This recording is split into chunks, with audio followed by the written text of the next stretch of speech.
Chapter 985. I'm about to die, yet you're still willing to come. I know you want to tell me that everyone in the Song family deserves to die. The Shin family thinks that they're righteous. Song Jiang closed his eyes and placed his hands on his legs. I only remember crawling out from beside my father's and brother's corpses. I don't want to know anything else. My duty is only to protect the country, so I don't regret executing the Song family at all. However, I have to tell you two things. First, your father and brother had a batch of gold in their hands. At that time, because of the uneven distribution of the loot, they even quarreled. Second, before your father died, he begged me to kill you and let your brother go. You must know better than me why your father treated you like this. It's just that you chose to deceive yourself. You claim to have done something amazing for the sake of hatred and revenge, but you just want to prove yourself. Compared to your brother, you won't lose to him. Do you really hate the Shin family? Isn't your father the one you hate more? Song Jiang listened calmly with his eyes closed, as if what old Master Shin said was nonsense. However, the soft flesh deep in his heart was pinched in someone's hand. Song Jiang felt as if his heart had suddenly been torn open by someone. The winner takes all. You can say whatever you want now. Song Jiang shrugged. You should be very happy that I was defeated by my own son. You can destroy me without any effort. But let me tell you, old man Shun, I'm not dead yet.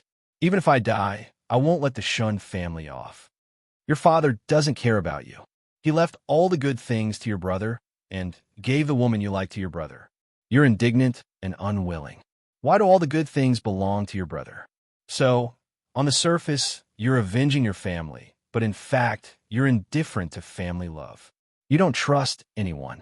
You even used your daughter and treated your son as a tool because you didn't get your father's true love since you were young. Shut up. Song Jiang couldn't take it anymore and shouted. Why doesn't your father like you? If it were me, I wouldn't like you either. Some people are born to be unable to do great things. Look at you now. Aren't you here? Old Master Shun ignored Song Jiang's emotions and continued to provoke him. And most importantly, you're going to die.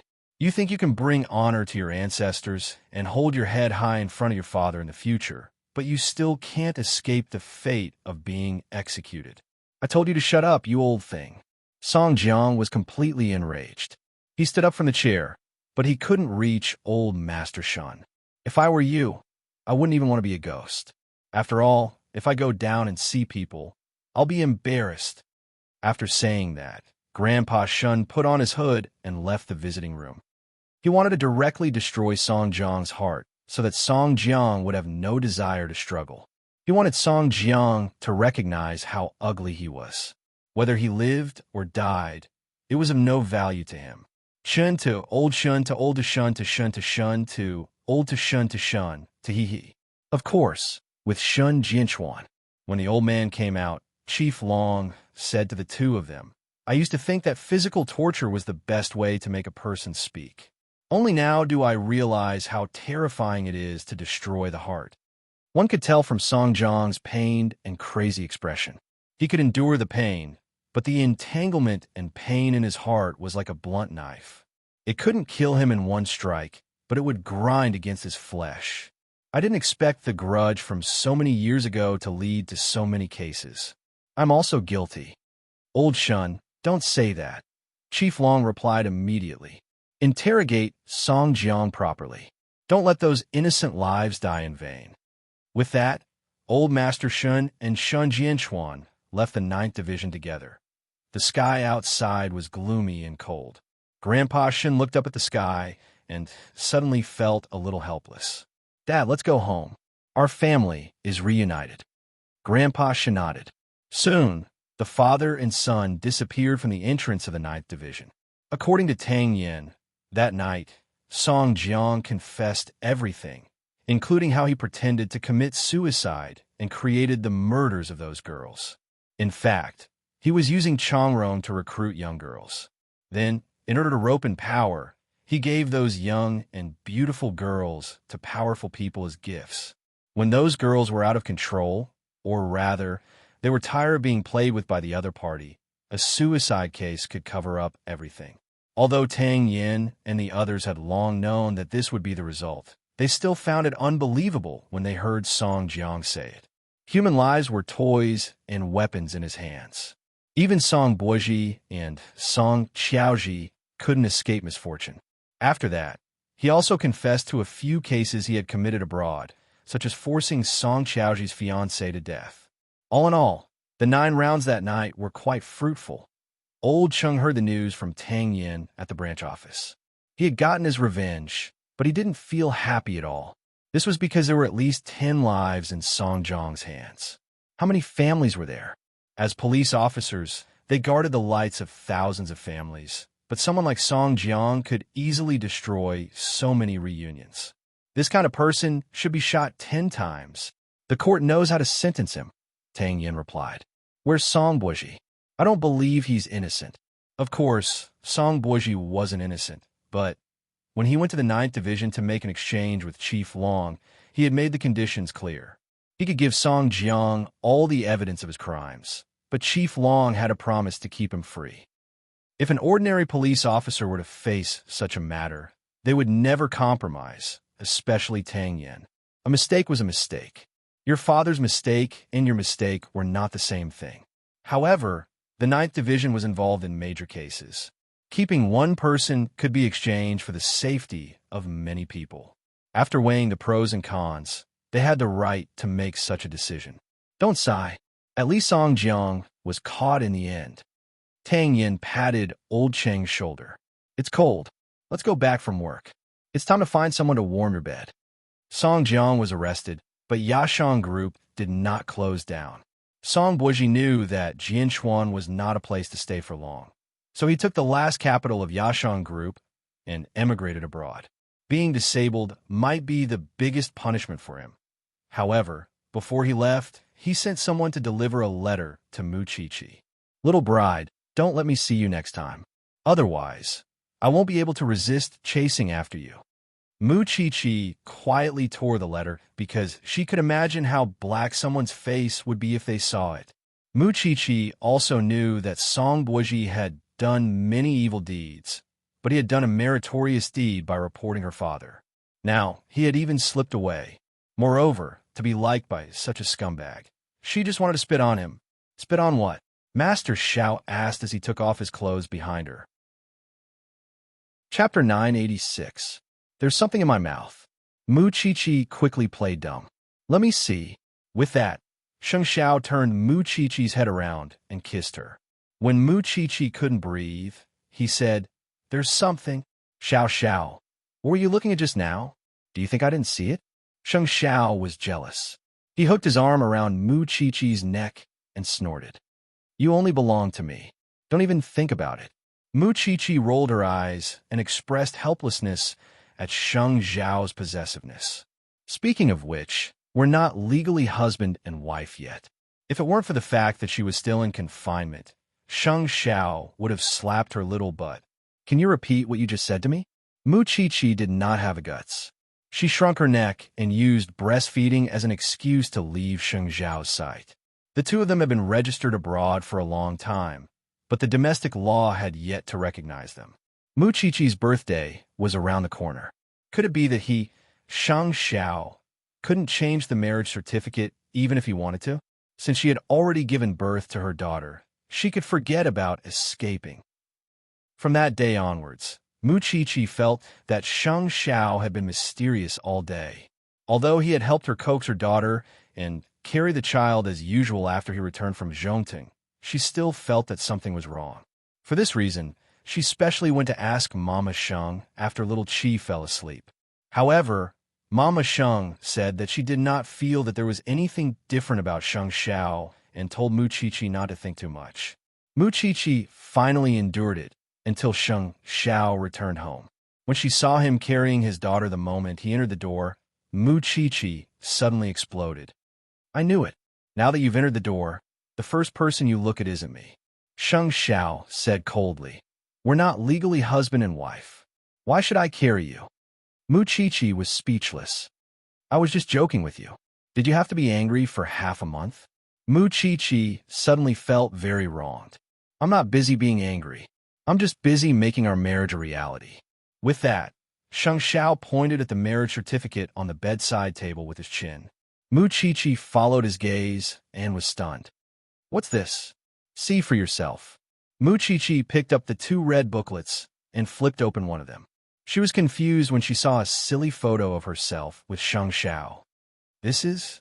Little Chi wants to register, so Dad and I went to move your household registration out of the Mu family. We also changed your age by 1 year. Grandpa Sheng went to the Civil Affairs Bureau and said that you're my wife now. So, I'm now Mrs. Sheng, who is recognized and protected by the law? Mu Chi found it unbelievable. It turned out that it could be done this way. This man was as treacherous as ever. He always had an endless stream of ideas. In my heart, you have always been the protected Mrs. Sheng. It was rare to hear Sheng Xiao say such sweet words. Mu Chi's face suddenly turned red. Come here. Mu Chi obediently returned to Sheng Xiao and was held in his arms. Are you happy now? It feels weird, like I'm getting married for the second time. Mu Chi's words successfully angered Sheng Xiao. A certain man's face darkened for another week. This was probably what it meant when they said that those who were favored had nothing to fear. Ever since her daughter was born, other than feeding her, Mu Chi had fifth aunt and Mama Sheng to take care of her for the rest of the time. As her biological mother, she had very little time to hold her daughter, especially when breast milk could be stored. Fifth aunt would ask her to store enough for a day. Then, she could lie in bed and rest well. It was the last few days of confinement. Mu Chi would feel uncomfortable at night, because if her daughter did not suck, she would feel that her milk was swelling. In the middle of the night, Mu Chi sat up from the bed. Sheng Xiao got up as well. What's wrong? Mu Chi shook her head and smiled bitterly. I want to feed my daughter. It's swelling here. Sheng Xiao lowered his head and looked at her tugging at her pajamas. He pressed her down and said, Didn't you say that she would bite you? I still have to feed her. I'll take it as an invitation from you. With that, Sheng Xiao untied her pajamas as if he was snatching food from his daughter. Mu Chi was stunned. This man really did not play by the rules. Didn't you ignore me for a week? I'm just preparing something. Sheng Xiao kept her in suspense. The two of them had been together for so long. Even though they had tattooed each other on their bodies, they did not have any intimate photos. In a few days, little Chi was going to take some photos. So Sheng Xiao had also arranged for him and the little one to take a few sets together to make up for their past regrets. Mu Chi was puzzled. She waited for a few more days. On the day that her confinement was over, Su Che picked her up and sent her to the best photography center in Jianchuan. A moment later, Mu Chi arrived at the reception center. Seeing that Sheng Xiao was already waiting there, she asked, Why didn't you bring your daughter here to take photos? It's not for her. It's for us. Sheng Xiao hugged her and said, It's too empty at home. There's no photo of us. Mu Chi was about to cry when she heard that. I'm so fat now. You want to take photos? But to me, your current appearance is the most beautiful. Mu Chi immediately stopped crying and asked very seriously, Are you serious? It's fake. I'm just a woman. No matter how fat or thin she is, I'll just make do with it. Sheng Xiao deliberately teased her. You don't love me anymore. The photographer was smiling the whole time because he could see what a man was like when he loved a woman with all his heart. Therefore, when Sheng Xiao was changing, he dragged Mu Chi to the computer and enlarged Sheng Xiao's photo for her to see. Mrs. Sheng, your husband really loves you. How can you tell? Here. The photographer pointed at Sheng Xiao and tilted his head to look at Mu Chi's photo. In his eyes, you're the most beautiful reflection. Mu Chi's face suddenly turned red. So, in his eyes, she was actually like this. So, she couldn't help but cover her face. How could Sheng Xiao not love her?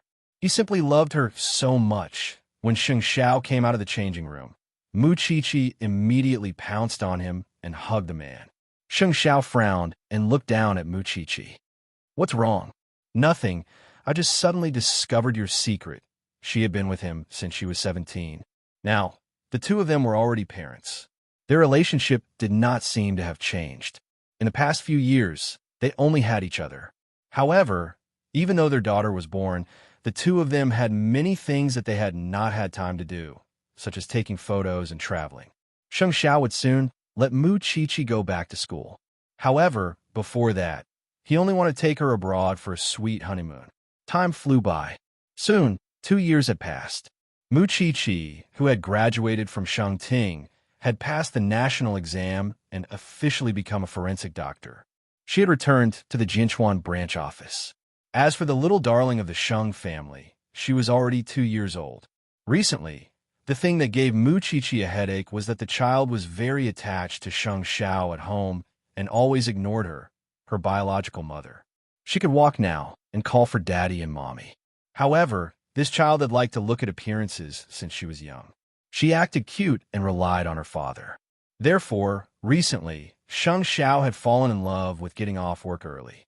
The moment he returned home, he could see his daughter staggering to him. "Daddy, Daddy." Sheng Xiao bent down to pick up little Qi and sat down on the sofa. At this time, little Qi would slide down from his legs and lean against his thigh as she sat on the floor and played with toys. As long as Sheng Xiao moved, she would cry. Mu Qiqi usually arrived home at 8 o'clock because before she went home, she would first disinfect herself and get rid of the smell on her body before entering the house. However, when she entered the house and saw her man being taken over, she was unhappy. "Little Qi, can you return daddy to mommy?" Little Qi pushed her away. "I don't want mommy. I want daddy. Daddy is mommy's." Little Qi kept shaking her head. "He's mine." Mu Qiqi stood up and glared at Sheng Xiao before returning to her room. She was not in a hurry. Anyway, someone would come to deal with her. Little Qi was doted on by the Sheng and Shun families. It could be said that she was doted on by thousands of people. However, the person she was most afraid of was old Master Shun because he would poke her little face with his beard. In a while, Shun Jianchuan would come over and take little Qi over to stay for a few days. Sheng Xiao enjoyed watching the mother and daughter fight for a man's favor. He picked up little Qi and held her in his arms. "Little Qi, do you like daddy or mommy?" "Daddy." Little Qi was very sensitive to these two words. "But daddy likes your mommy the most." Sheng Xiao handed the little cutie to Fifth Aunt and instructed, "Don't give her too much sweets. We're going to the Shun family later. It's enough for her." "Okay." Fifth Aunt took the little cutie and nodded. In this family, other than Sheng Xiao, little Qi was the most clingy to Fifth Aunt, followed by Mama Sheng. Mu Qiqi was barely the second last. Sheng Xiao saw that his daughter was not crying, so he walked back to the room. When he closed the door and saw Mu Qiqi sighing, he said, "Do you know that your charm is not enough? It's because I don't spend enough time with her." Mu Qiqi was also reflecting on herself. "But you have to go to work like me. Why do you like our daughter so much?" "Because she likes handsome men just like you." Sheng Xiao grabbed her and placed her on his lap. "It's because she's more like you that I love her so much." "But everyone says that our daughter looks more like you," Mu Qiqi said as she wrapped her arms around Sheng Xiao's neck.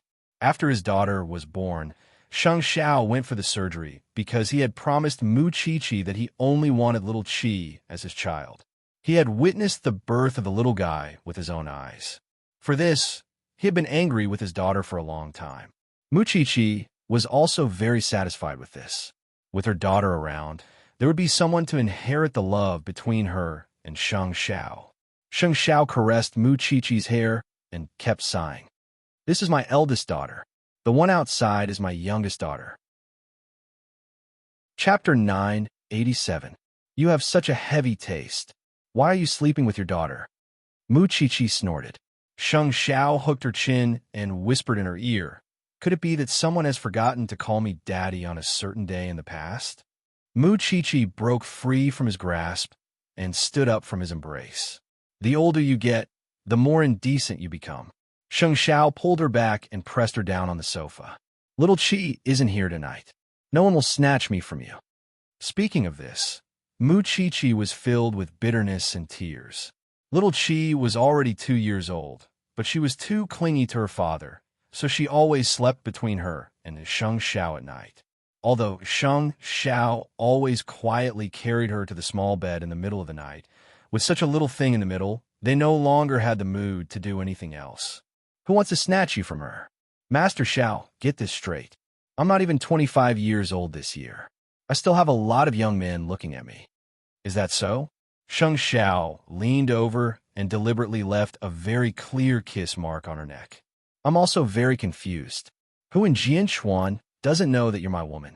At this point, Mu Qiqi felt even more bitter. Other than the group of stinky men at the branch office, Mu Qiqi had never come into contact with any other man. Everyone knew that she was labeled as this stinky man. You win. You're amazing. Can you? Mu Qiqi was obviously unhappy. Your daughter loves you the most and is the most clingy to you. Go and live with your daughter. But the one I love the most is you. Sheng Xiao propped himself up and looked at Mu Qiqi. You're still complaining. Not long after you came out of confinement, you applied to resume school. For the next 2 years, you were so busy every day. If I didn't understand you and let you take care of the child when you went home after work, what would you do? But little Qi really doesn't kiss me. I'll just kiss you. With that, Sheng Xiao's kiss landed on Mu Qiqi's lips. I'll let you kiss me all you want tonight. The couple had not been intimate for a long time, so they got entangled on the sofa. It was as if Sheng Xiao had completely turned into a hungry wolf. He went from the bedroom to the bathroom, and from the bathroom back to the bed. He took Mu Qiqi over and over again, not giving her any time to rest. He had calculated that when his daughter went to the Shun family, he would ask her for the interest for the past 2 years. After he was done, Mu Qiqi looked out of the window and decided not to sleep anymore. It was almost dawn anyway. Thinking that she had to go to the police station for a drug test early in the morning, she propped herself up from the bed. Sheng Xiao put his arm around her waist and pulled her back to the bed. I've asked for leave for you. It's all your fault. You have no self-control. Mu Qiqi held her waist and felt that her legs were still trembling. You're almost breaking my bones. When Sheng Xiao heard Mu Qiqi's complaint, he pulled her back into his arms and hugged her tightly. No matter how much I love little Qi, you're my soul. Last night, I felt that my soul had returned to its place. Mu Qiqi immediately let go of her angry face. When little Qi comes back from the Shun family, let her sleep with fifth aunt. That's too harsh on her. Mu Qiqi couldn't bear to do it. She didn't have much time to spend with her daughter. If they slept together at night, she could still hug her daughter. If she really let little Qi sleep with fifth aunt, perhaps little Qi would call her Annie soon. Woman, your name is contradiction. Anyway, Sheng Xiao had asked for leave from Mu Qiqi, so she simply slept until noon. When she woke up, Sheng Xiao had already gone to Zhongting. This was the difference between men and women. They had clearly not slept all night, but men could still go to work in high spirits. When they arrived at the police station, Feng Shanshan saw that she was wearing a silk scarf and blinked at her. Did you come hard last night? A man who's been hungry for a long time is simply unreasonable. Mu Qiqi sat on the stool, feeling a little listless. Shanshan, quickly touch me. Do I have a fever? Feng Shanshan reached out and felt it. As expected, she said, it's not clear yet. I've already done the drug test. You can go back and rest today. Mu Qiqi's ears were buzzing. She couldn't hear what Feng Shanshan said at all before she fainted.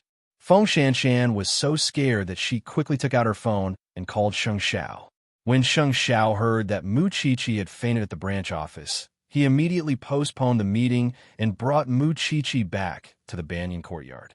The family doctor came over to take a look and said to Sheng Xiao, CEO Sheng, you have to control yourself during sex. Madam is fine, but you have to pay attention to rest.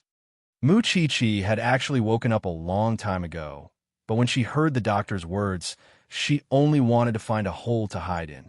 Who would have a fever because of such a thing? Not long after, Sheng Xiao asked fifth aunt to send the doctor away. He returned to the bedroom and sat by the bed. He sighed. From tomorrow onwards, no matter how busy you are, you have to keep exercising. You're the one who should control yourself, Mu Qiqi said with a red face.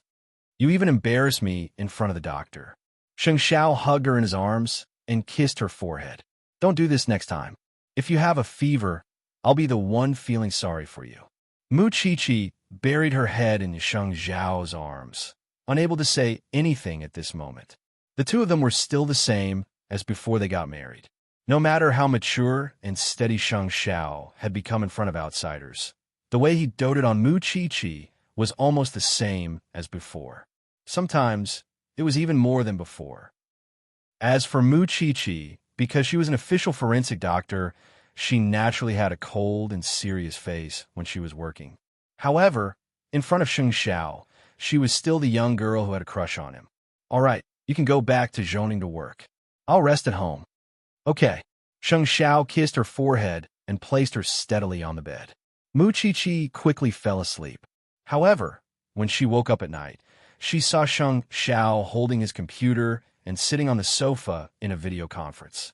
Mu Chi-Chi looked at the back of the man she admired and loved deeply. Her heart felt warm and satisfied. In the evening, Huang Yu sent Little Qi back. This time, Little Qi only lasted for 2 days and 1 night. As soon as the child returned home, she looked for her father everywhere. So Mama Sheng quickly sent her to Sheng Xiao and Mu Chi-Chi's bedroom. When the child saw her father, she immediately staggered over and hugged her father's thigh. Sheng Xiao picked up his daughter and said to her, "Mommy is sick. Little Qi can't be noisy. Can you promise, Daddy?" Little Qi looked at her father with her big eyes and nodded. "Little Qi, be good.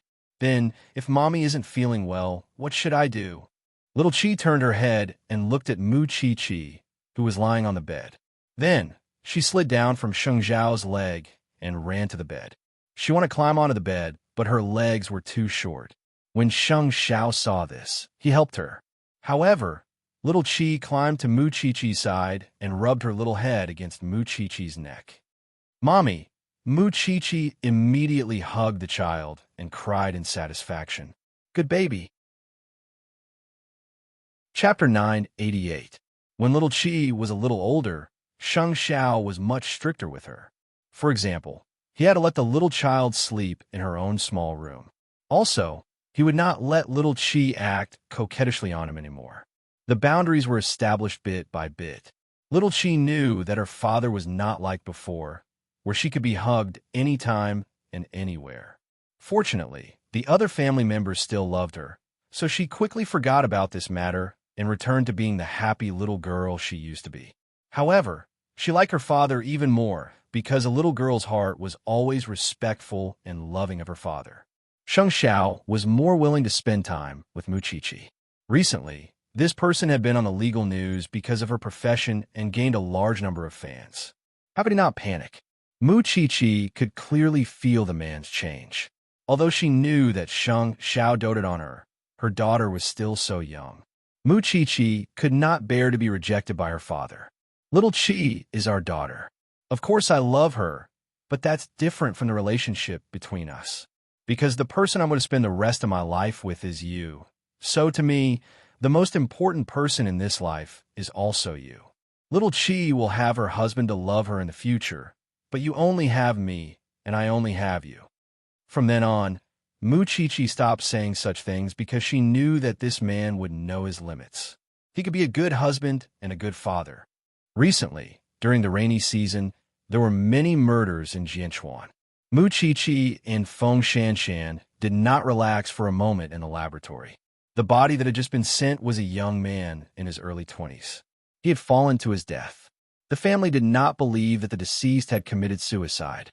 They asked the forensic doctor to perform an autopsy and give them an answer. However, the family did not tell the forensic doctor that their son had HIV. Therefore, when Feng Shanshan's blood test found that the deceased was sick, she quickly stopped Mu Chi-Chi and prevented her from performing an autopsy. "This person has an infectious disease." Mu Chi-Chi was stunned for a moment. Thinking of the glove she had just broken, she was a little nervous. "Don't touch me either." Mu Chi-Chi quickly pushed Feng Shanshan away. HIV did not lose its activity when the deceased died. Under certain conditions, even in harsh environments, it could still recover its activity and continue to replicate when it encountered lymphocytes. That was why Mu Chi-Chi was so nervous. "You go and disinfect first. I'll go talk to the family." Feng Shanshan pushed Mu Chi-Chi to the disinfection room, while she walked out of the lab to the waiting area for the family. "Although I understand that you want to find out the cause of your son's death, why didn't you tell us that he was infected? Is the life of a forensic doctor not a life in your eyes?" After the deceased parents heard this, they were a little helpless. We thought that since he was dead, it wouldn't be contagious anymore. Do you think a forensic doctor's life is made of iron or steel? Feng Shanshan rolled her eyes. When Tang Yin heard this, he walked out of the deputy director's office. He looked at Feng Shanshan and asked, "What happened?" The deceased was just sent over. The blood was still warm, so we asked Little Seven to do an autopsy. In the end, we found AIDS. The couple didn't say anything. "Let's go see Xiao Qi first. I'll handle this." Tang Yin patted her shoulder to suppress the anger in her heart. "You better pray that there are no wounds on my colleague's hands."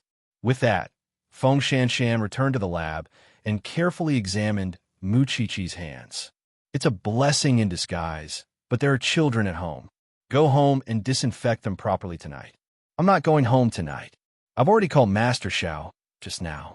I'll sleep in Zhongting's office for 2 days," Mu Qiqi said.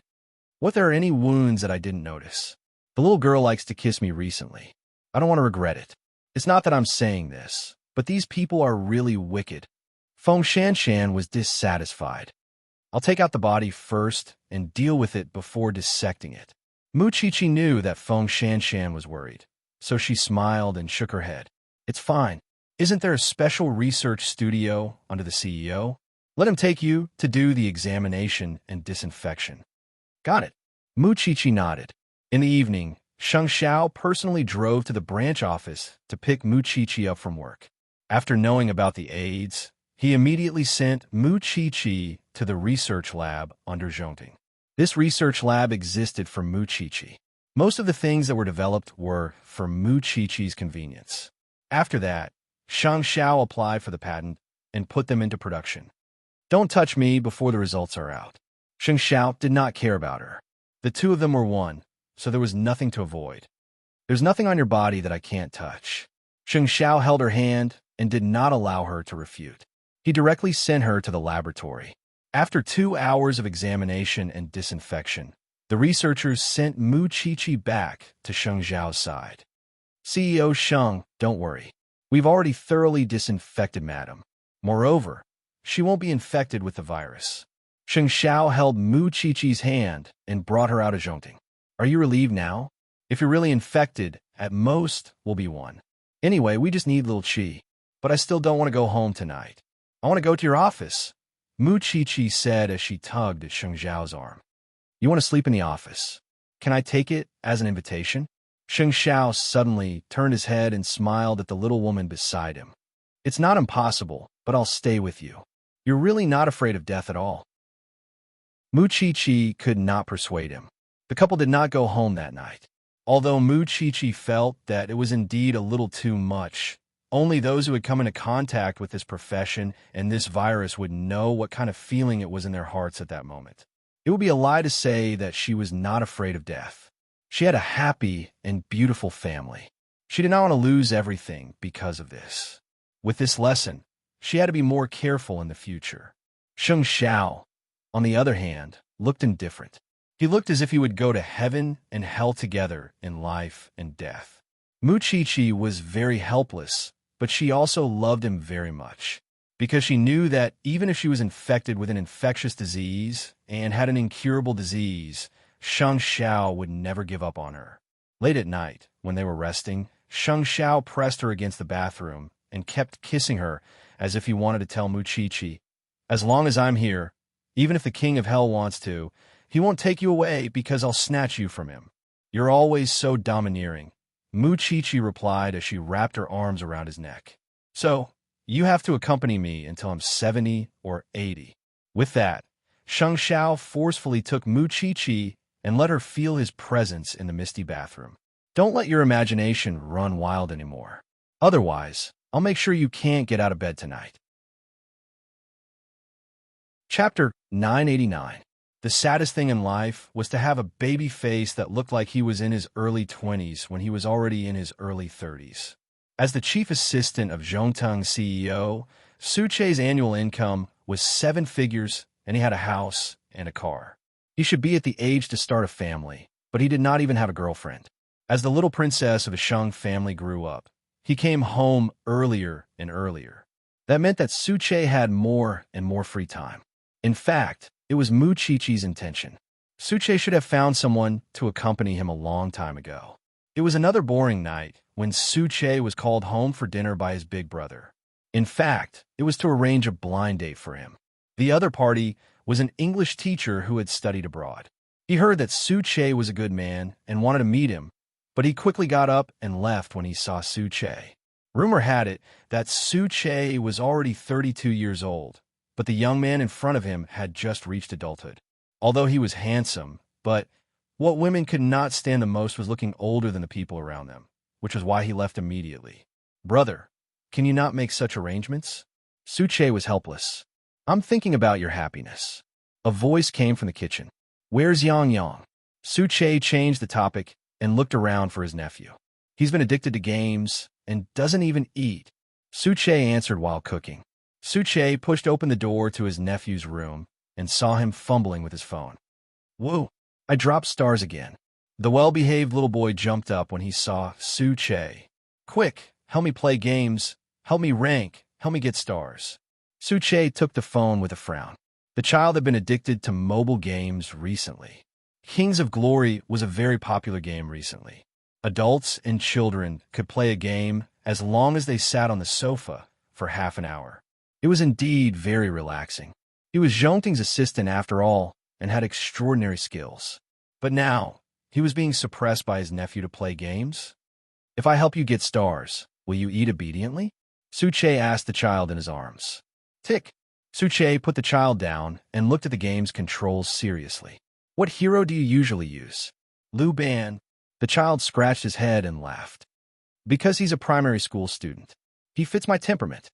Suche shook his head helplessly. Then, he saw Han Xin in his hero pool. "You spent money?" "Of course not. I had to save up diamonds for a long time before I got a crystal to exchange for it." The child hurriedly explained, "Recently, a big sister added me as a friend because she said I'm a cute noob. She even invited me just now. I don't want to play with her." Suche sat down on the child's bed and saw someone pulling him up. Her in-game nickname was Win or Not, and her avatar was a cute little chubby girl. This was probably what the kids were talking about. Suche agreed to form a team and entered the hero selection interface. Kid's hero pool was very small, probably because he didn't have much pocket money. Other than Arthur Luban, there was only Han Xin. Usually, the child had been practicing with Luban, so Han Xin had almost no proficiency. Suche instantly chose Han Xin. When the child saw it, he immediately panicked. "Uncle, you know how to do it, right? Are you Han Xin? Your dad is calling you. Hurry up and go." Suche didn't like people chattering nonstop beside him when he was playing games, so he sent the child away. "Then play well. I can't drop again." The child instructed Suche as he went out. How could he drop a silver game? Suche didn't say anything. At that moment, he saw a faint message from the 5th floor. "Brat, you've grown up. You chose Han Xin? Hurry up and switch back to Little Luden." Not only that, but she also instantly chose Li Bai. Suche didn't move at all. He didn't intend to pay attention to the other party. "Good boy, switch back to an elementary school student. I'll carry you." The other 3 floors followed. "Damn, he's really an elementary school student. Let's do a 6-pointer. The 2 assassins will definitely lose." That was how low-end games were. Suche completely pretended not to see it. He wanted to directly block the game, but for some reason, when he saw Li Bai, Suche resisted the urge to block it and waited until the game started. After the game started, Suche saw Li Bai squatting in the grass with a blue buff and said a long string of words to Suche, "Elementary school student, follow me, or just hide in the grass. It's safe that way." Suche couldn't take it anymore and replied, "You talk too much." With that said, Suche went straight to the enemy's jungle and squatted in the grass by the river. When the other assassins were almost done fighting, he went forward and used punishment to take away the duff. Then, he jumped back into the river without looking back. As it was a low-end game, there was almost no cooperation between teammates. Therefore, as long as the other party was slightly aware, they could directly approach the high ground in 6 minutes. During the entire process, his teammates were cursing. Han Xin is trash. He doesn't even join the team. Han Xin is an assassin. He doesn't even know how to catch people. Everyone is dead, but Han Xin is still fighting in the jungle. However, at that moment, Li Bai stood up and said to the other 3 teammates, "So what if he's an elementary school student? Aren't you guys still in the silver game? I brought the elementary school student here. I'll be the one scolding him. Who do you think you are? I'm not playing anymore. Hang up." The 3 teammates all started AFK together without even discussing it with each other. Then, Li Bai stood under the tower with deep resentment. A group of adults are even inferior to my little Luden. Even elementary school students know not to give up. Suche, little Luden be good. This round is over. We still have a next round. Suche persisted in fighting in the jungle. Soon, he took out his 3rd piece of equipment and began to squat in all sorts of places to kill the other party's fragile opponents. 1 kill, 2 kills. Even if 4 people hung up, he wouldn't lose so easily. Right on the heels of that, he snatched the dragon from the Dominator's position and drained all the other party's HP before returning home. Then he took the next route and broke through all the way to the other party's 2nd tower. If the other party came, 1 would die. If 2 came, 2 would die. And just like that, Li Bai stood under his own crystal and saw Suche's beauty. Boo-hoo, you're not the little Luden I know. Who are you? 15 minutes later, the game ended. The 3 people who had hung up were probably dumbfounded. They had actually won inexplicably. Then, Suche returned the phone to his nephew to show off his achievements. "Can we eat properly now?" The little kid was happy to see his achievements and said to Suche, "Let me tell you a secret. This little sister is the lady boss of the dessert shop at the entrance of the residential area. She's a little chubby, but very cute. If you think she's not bad, marry her and make her my aunt. It's okay if she's a little chubby. The most important thing is that the desserts at her house are really delicious." Suche, was this child a devil? He would betray his uncle's happiness for food? Even so, when Suche left his brother's residential area, he still paid special attention to the dessert shop at the entrance. The shop was called Orange's Nest. The decoration was bright and cute in the style of youth. As expected, it was very popular with children. Suche subconsciously looked inside and saw a girl with her hair tied up in a bun sitting on a chair playing games. She was indeed chubby, but her skin was surprisingly good. She looked a little round and cute. He also recognized the avatar in the game. It was her. In the middle of winter, Suche stood at the entrance of the dessert shop. After a while, he saw 2 shop assistants walk out with small pieces of Napoleon cake in their hands. "Sir, do you want to try it?" Suche took the small piece of dessert and put it in his mouth. No wonder the child liked it. "Give me one. I'll take it away." "Okay, sir. Please follow me." Suche followed behind the dessert shop assistant, but his gaze was on the seat by the window. Wasn't she afraid that the shop would collapse if she was so addicted to games? "Sir, our strawberry cake is also very delicious. Give me 1 piece each." Suche didn't know where his curiosity came from. He actually had such a strong interest in that round little Li Bai. He felt that he must have been possessed. So, after getting the cake, he turned around and left. However, at that moment, a man came in. Then, Suche heard the sound of someone slamming the table. "Xiaoyi, what do you mean? You said you would give me 100,000 yuan. Where's the money? You're very good at raising a gigolo. Why are you so stingy when it comes to your family?" Suche turned around and saw that the girl had finally put down her hands and stood up. "I worked hard to earn money. I'm willing to give it to whoever I want. You raised a gigolo. He likes you, so I won't say anything. He's just using you, you know. You sent him to participate in professional player training. You spent a lot of money, but what happened in the end? After he became popular, would he still recognize you?" The man was tall and thin, but he was capable and strong. He grabbed the girl's hand and kept pulling it. "It's because you're fat. I told you to eat less and give me the money, but you didn't listen." The girl's eyes were red. She wanted to break free from the man's shackles, but the difference in strength between a man and a woman was too great. "Give me the money. I'll leave if I give you the money." "I didn't." The girl cried out. When the man heard this, he wanted to hit her, but Suche grabbed his wrist. "You shouldn't hit a woman." The man looked at Suche's baby face and immediately smiled. "Kid, how old are you? You should learn to mind your own business now." Before he could say the word, mind your own business. The man's body had already flown out of the dessert shop. Xiao Yi and her phone widened their eyes as they watched this scene. Was he some kind of Superman? However, Su Che's face was calm as he asked Xiao Yi, "Are you okay?" Xiao Yi held her wrist and shook her head. "Thank you, I'm fine. You should call the police. The police can't do anything about it. Although I don't want to admit it, he's my brother. I'll let you see a joke today," Xiao Yi said to Su Che apologetically. Xiao Yi said to Su Che apologetically, "To express my apology, I'll give you all the pastries in the shop today." Su Che didn't care about her pastries. He just looked at her phone that had fallen to the ground and said, "You're about to be reported." Xiao Yi immediately squatted down. My advancement match. So what was this called? She could give away the cake, but she couldn't lose the game? Moreover, she had just been caused trouble by her gangster brother. Now, all her attention was on the game? Did all the fat people in the world have this kind of special ability? Did they forget things especially quickly? However, it was quite cute. Please remember the domain name of this book. Com. Wonderful Book House's mobile version. Com. Chapter 990. Su Che's extravagance 2, acting cool failed.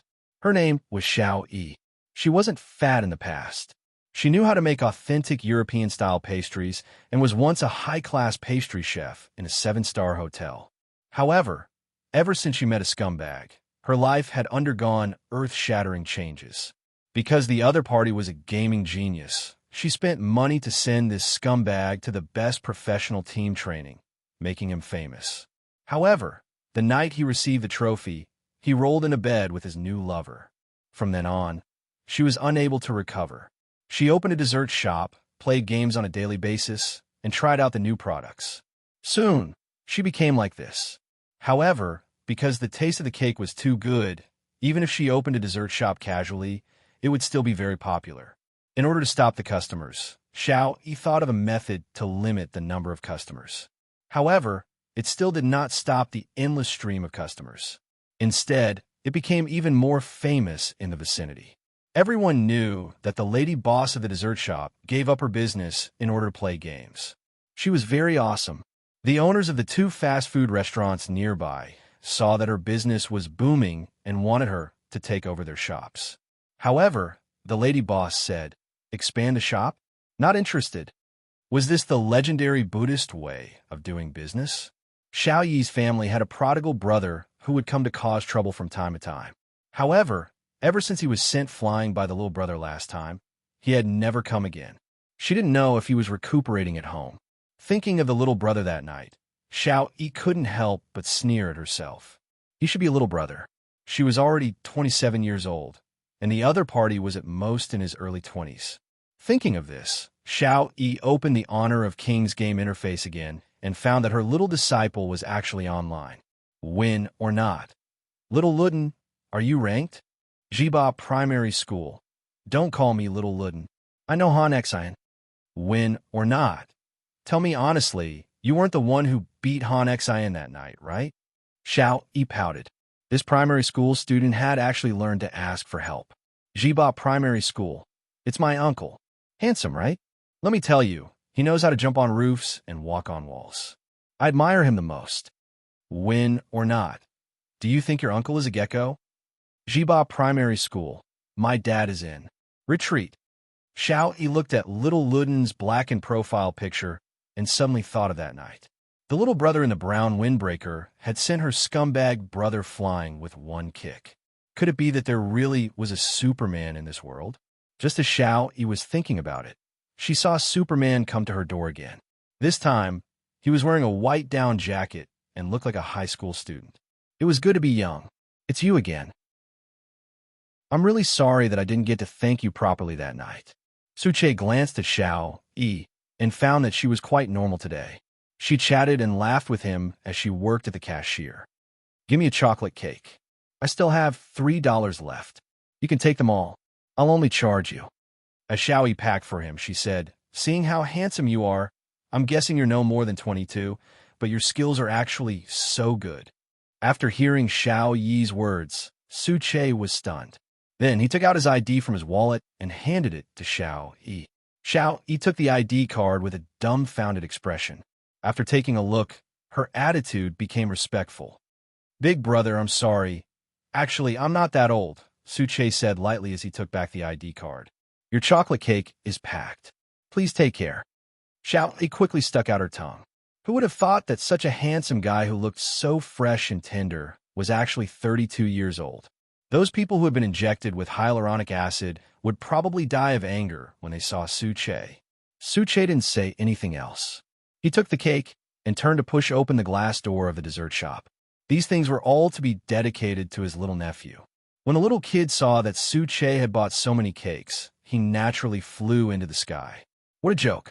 Although that lady was a little chubby, her cake was really super delicious. "Uncle, you're really capable. You bought so many at once. Do you know that this cake is limited? One person can only buy one." Was that so? Suche didn't know this rule. After all, the person who delivered the cake was always so generous. Last time, he even said that he would give him all the pastries in the shop. "Uncle, go chase after that lady. That way, I can eat as much as I want. I'm so envious." The little kid sighed as he nibbled on the cake. "Do you really want me to chase after her?" Suche sat on his little bed and asked seriously. "Yes, I support you 100%. The child raised his hand and swore. "Actually, she's quite cute. If she can lose weight, she should be a great beauty." Suche raised his eyebrows and said to the child, "Then contribute your game account." "Huh?" The child was suddenly depressed. However, he could register another game account, but if he missed the delicious cake, it would be someone else's. Therefore, the child endured the pain and contributed his Heba primary school. Suche got the account and logged in. Sure enough, he saw that Win or Not was also online. Moreover, it had been 3 minutes since the start of the match. Suche entered her page and looked at her commonly used heroes. He found that she specifically chose Li Bai and Luna. These were difficult challenges, but her winning rate was less than 20%. This was probably in line with the legend of a fierce tiger. At a glance, he saw that her record was 0-5. Suche waited for a moment. In less than 10 minutes, he invited Win or Not. There was a response immediately. "Little Luden, you're online? Are you hiding in bed to play? Can I not choose Li Bai?" Suche casually chose Little Luban and asked her, "Then I choose Luna?" Heba Primary School. In order to prevent Xiao Yi from choosing these two heroes, he quickly left and immediately used money to buy these two heroes. Then, he chose Li Bai himself. Win or Not? Is the primary school student throwing a tantrum with me? All right then, I'll give Li Bai to you. I'll still use Luna. When the other players saw this, they trembled. They could only hope that their two teammates wouldn't cheat them. Okay? After the start of the match, Xiao Yi successfully lost HP. Moreover, she died fighting the tower. Her teammates mocked her one after another. Damn, I encounter such a sinkhole every day. It's over. Don't tell me Li Bai is also an idiot. Li Bai, who was fighting in the enemy's jungle, was awe-inspiring at this moment. Seeing this, Xiao Yi immediately understood that this person was not her little disciple, but her uncle. 5 minutes later, Xiao Yi confirmed her guess because Li Bai's current record had already put 8 heads in his pocket. Therefore, she could not help but hang up. Little Luden, you're no longer the little Luden I know. I'm going to blacklist you. Then, a game came out, and Suche found that he had been blacklisted. From this, his curiosity about Xiao Yi grew even stronger. What kind of girl was she?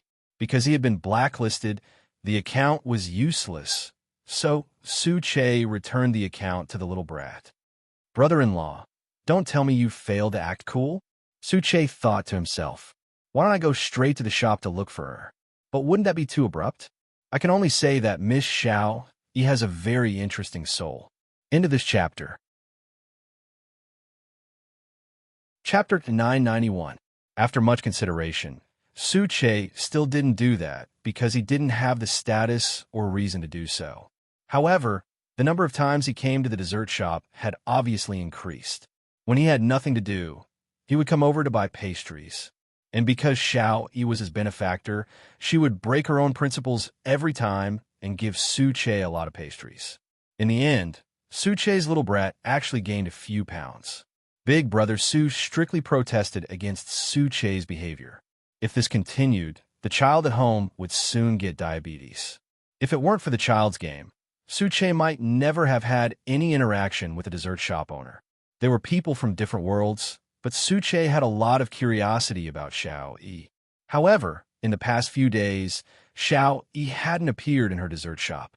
This made Su Che feel an unprecedented sense of loss. Some people, if you saw them every day, you wouldn't feel that they were important. It was only when she suddenly disappeared one day that Su Che figured out something. Because of curiosity, he seemed to have developed a different kind of attention and feelings for this girl. "Handsome, you're here again?" The shop assistant smiled brightly at him. After all, he was an old customer. In addition, he had a good temperament, so the shop assistant was usually more polite to him. "I haven't seen your lady boss in the past few days." Su Che pretended to ask casually. The lady boss went to watch some Kings of Glory professional competition. "What's it called?" "KPL. I heard that her ex-boyfriend is in one of the teams. I don't know why she still went." "Isn't this reminiscent?" The shop assistant answered as she cashiered.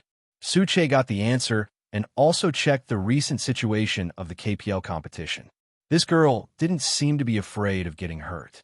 If it were another woman, her ex-boyfriend would definitely smash the game console when he saw it after breaking up. But she seemed to be heartless? Su Che took the pastries and returned to his high-class apartment. Looking at the clean furnishings in his house, he suddenly felt a little lonely. Although there were no tickets for the recent KPL competitions, with his status, it wouldn't be difficult for him to get one. Therefore, after work the next day, he didn't go to the dessert shop again. Instead, he took the ticket for the competition and entered the arena of the esports hall. While the host on stage was still talking nonsense, Su Che turned around and looked for the slightly plump figure. He thought that would be a little difficult, but under the huge banner, he saw Xiao Yi at a glance. Everyone else was here to cheer for their idols. She, on the other hand, was holding a huge banner just to curse the members of a certain professional team. The surrounding audience were all discussing, but she didn't seem to care at all. Su Che chuckled, got up from his seat, and walked to Xiao Yi's side. Xiao Yi turned her head and saw that there was someone behind her. She immediately said in surprise, "Why is it you, little brother?" "I'm here to watch the competition, but I was attracted by your huge poster. I realized you were an acquaintance, so I came to say hello." Su Che sat down beside her. "I noticed that you haven't been in the shop for a few days. Have you been here?" "Okay." Xiao Yi rubbed her cold hands and nodded. "I'm here to cheer for that scumbag. It's been a while since the KPL competition. I don't want to go to other cities. It's a waste of my plane ticket money." Xiao Yi was so cold that she was trembling. The two of them were chatting when the security guard walked up and said to Xiao Yi awkwardly, "Miss, you've been holding such a banner for several days in a row. It's really a bad influence on us. Can you please be magnanimous? Take this thing away? Since you've accepted the money, as long as I don't bring any dangerous items, it's none of your business," Xiao Yi said indifferently. "But if you do this, it won't look good for everyone, right?" The security guard was extremely helpless. How did he meet such a brainless weirdo? "You really don't have to waste your energy on me. I won't take this banner." When the security guard heard this, his temper immediately flared up. "We'll refund your money. Can you please leave? Miss, can you please show some respect to the people here? This isn't your private backyard where you can vent your emotions at will. Perhaps I can also tell you where the backstage is. You can go and argue with him personally. Don't affect other people's moods, okay?" "Put it away," Su Che said from beside her. "Using such a clumsy method won't be able to punish the person you want to punish. Why let others laugh at you? What do you want? I can help you. I want to go up and slap that bastard. Can you help me? If this can calm you down, I can help you go backstage." Su Che tried his best to tell her calmly. Su Che tried his best to be calm as he told her, "Since it's punishment and revenge, of course you can't hurt yourself, right? Can you really help me?" Xiao Yi looked at Su Che expectantly. "Yes." After getting Su Che's answer, Xiao Yi finally put away the huge banner. "No one wants to do such an embarrassing thing, but I'd rather be embarrassed than let that bastard have an easy time.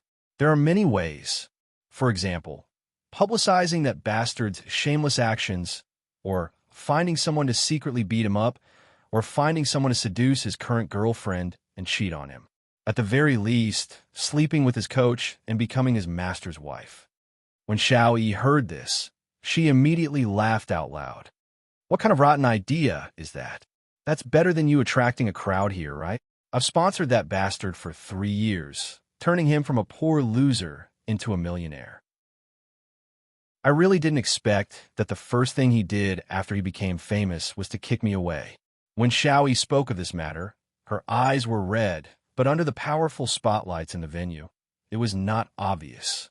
From now on, he's high and mighty, and I'm just a pastry chef. It's very difficult for me to even meet him, let alone seek revenge. Then guess what I do? Su Che quickly diverted her attention. Model? Xiao Yi asked him. No, you're so skilled. You should be in a profession related to martial arts. Coach? Bodyguard? Don't tell me you're a martial arts actor. You guessed right. I'm a professional bodyguard, Su Che replied. Then aren't you really good at fighting? Xiao Yi became excited. Can you fight 1 against 5? If you're referring to the weak chickens in the competition, I really envy you. No one will dare to bully you. I also hope to become like you. Xiao Yi lowered her head and sighed. Her tone was filled with unconcealable disappointment. Why do you have to become stronger? Just find a strong boyfriend and you'll get done in one go, right? Su Che suddenly turned his head and looked at Xiao. Actually, I'm that little bastard's uncle. Please remember the domain name of this book. Come, Wonderful Book House's mobile version. Come. Chapter 992. Su Che was just a bodyguard. Xiao Yi's mouth instantly turned into an O shape because the awkward thing was that she had blocked him a few days ago. Are all bodyguards so good at games? After saying that, Xiao Yi wanted to slip away, but she was held back by Su Che. Don't you want to go backstage and slap that scumbag? She did want to, but she didn't want to get into trouble. The man in front of her looked like he wasn't someone to be trifled with. I don't have any ill intentions. Su Che quickly clarified. I discovered it in the game because I was helping my nephew play, casually. Can you really help me meet that scumbag? Xiao Yi sat back down and asked Su Che. You can look forward to it, Su Che said with a smile. Ever since she broke up with that scumbag, Xiao Yi had become completely immune to men. As long as she saw a man, she instinctively thought of deception and betrayal. Therefore, after finding out that little Luden's account was his uncle, Xiao Yi immediately blocked him. She was also very wary of Su Che. Men were bastards, right? However, for some reason, she couldn't help but feel a sense of trust towards a man in front of her. She had clearly only seen him a few times. She didn't know if the heavens had heard her prayers. In this finals, the scumbag's team had actually lost. Xiao Yi was so excited that she almost jumped up. The heavens really had eyes. When the competition was about to end, Su Che suddenly said to Xiao, let's go backstage. Are you serious? Xiao Yi looked at him in disbelief. You'll know when you get there, but their backstage is very strict. If you're not a staff member, you can't enter at all. Xiao Yi followed behind Su Che and said loudly to him. She had already tried many times to find that scumbag, but the backstage security directly kicked her out of the door. Su Che didn't answer her. Instead, he walked in front of her. When they were backstage, he asked Xiao, which team is that scumbag in? RS. Xiao Yi blurted out. Then, Su Che communicated with the person in charge of the venue. After a few minutes, Su Che walked in front of her and said, you can go in now. You aren't joking? Xiao Yi pointed at the entrance and asked, try it. Xiao Yi carefully walked up the passageway and found that the security guards on both sides really ignored her. Xiao Yi was instantly excited. She walked to the lounge of each team, and RS was the last one. However, just as she approached the lounge, Xiao Yi saw an acquaintance at the door. After all, catching him in the act of adultery was deeply engraved in his heart. The little girl standing in front of the lounge door was the scumbag's cheating partner, a game streamer in the live streaming circle. Seeing Xiao Yi, the other party was also very surprised. However, a moment later, she revealed a mocking expression. You're really haunting me. You caused trouble for Nan on the field and did all kinds of embarrassing things. Now, you can still find your way backstage. I'm going to look for security. After speaking, the red-haired girl ran towards the security guard. However, the security guard ignored her. I'm sorry, Miss Zhong. This lady is a friend of the curator. I don't have the right to chase her away. She's a liar, you know? She's just a pastry chef. Are you sure she didn't fish in troubled waters? I'm sorry, Miss Zhong. The security guard didn't dare to disobey the curator's order. I'll go look for Annan. The girl was afraid that Xiao Yi would do something even more outrageous.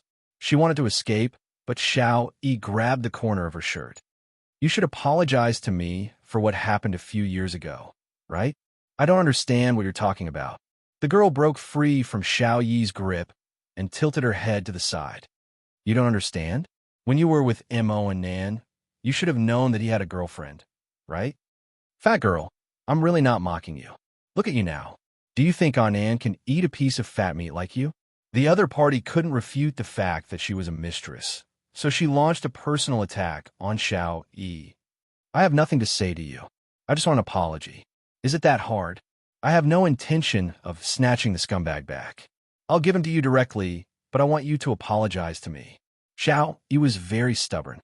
She wanted the other party to apologize, but she didn't have the capital to make the other party apologize. I'm not apologizing. You damn fatty, let go. Hearing this, Su Che, who was standing at the door, finally walked behind the two of them and asked Xiao, You can't even get an advantage like this? I'm just not as shameless as these people. Su Che guessed that this was the case. After this girl was injured, she couldn't find a right channel to vent, but she couldn't turn herself into a queen of revenge, ruthless and merciless. Therefore, he glanced at the other party and found that the girl had the logo of a certain live-streaming platform on her. Are the standards of live-streaming platforms so low these days? After saying that, Su Che stopped Xiao Yi and said, You don't have to waste your breath on her. If you really know shame, you wouldn't have done something like snatching someone's love. I happen to know the boss of their platform. Wait a minute, I'll give him a call. Xiao Yi, the other party. After Su Che finished speaking, he took out his phone. He didn't have any other hobbies, so he more or less had some gaming resources. The girl didn't believe that Xiao Yi's friend would know some big CEO, so she wasn't afraid of Su Che's words until Su Che picked up the call. Old merchant. Old Su, why do you have time to call me? The other party seemed very excited. Your platform has a streamer named Wang Ruai. Can you ban that live streaming room? I'll pay for the breach of contract. What breach of contract? This is a small matter. Don't worry. Our platform won't want someone who has eyes but can't see. I'll deal with her immediately and help you vent your anger. Su Che's expression didn't change, but the phone was on speakerphone. After a short call, Su Che put down his phone with a calm expression. A minute later, Wang Ruoi's phone rang.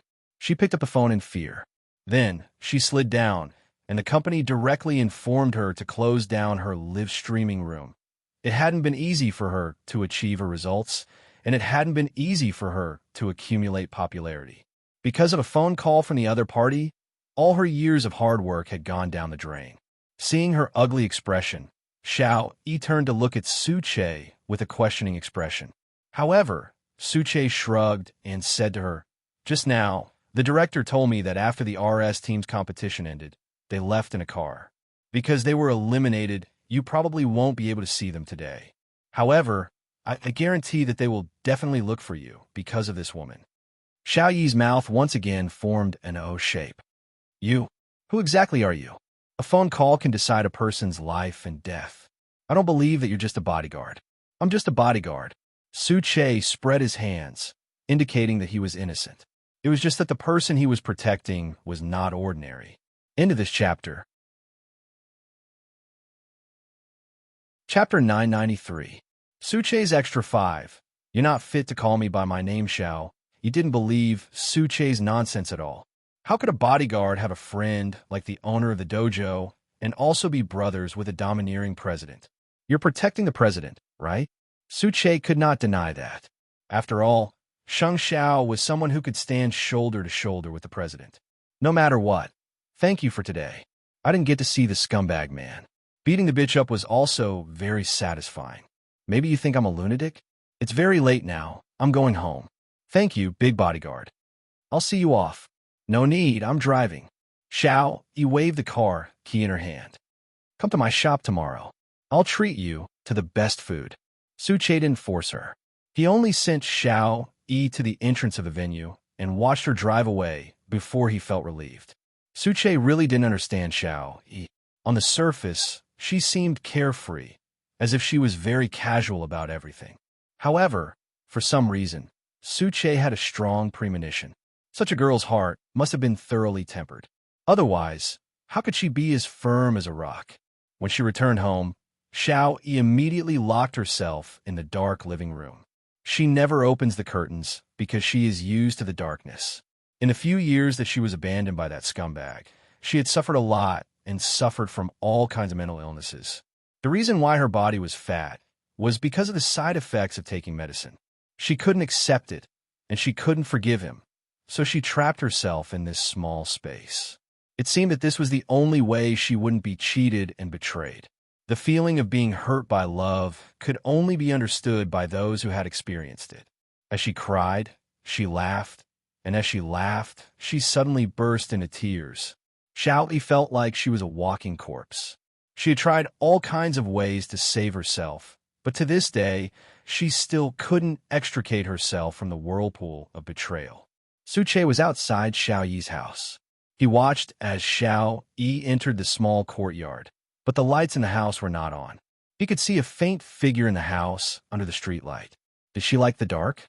Filled with curiosity, Su Che drove home, but lying on the bed at home, he couldn't fall asleep. This was because Xiao Yi was really a strange girl. It was as if she was wearing layers of masks, making people want to unveil her layer by layer. There was even a moment when Su Che felt that Xiao Yi was a little abnormal. How badly was she injured? Lying on the bed, Su Che really wanted to know the answer. But after tossing and turning, he could only think of one person, and that was Xiao Yi's brother. Perhaps this hoodlum could give him an answer.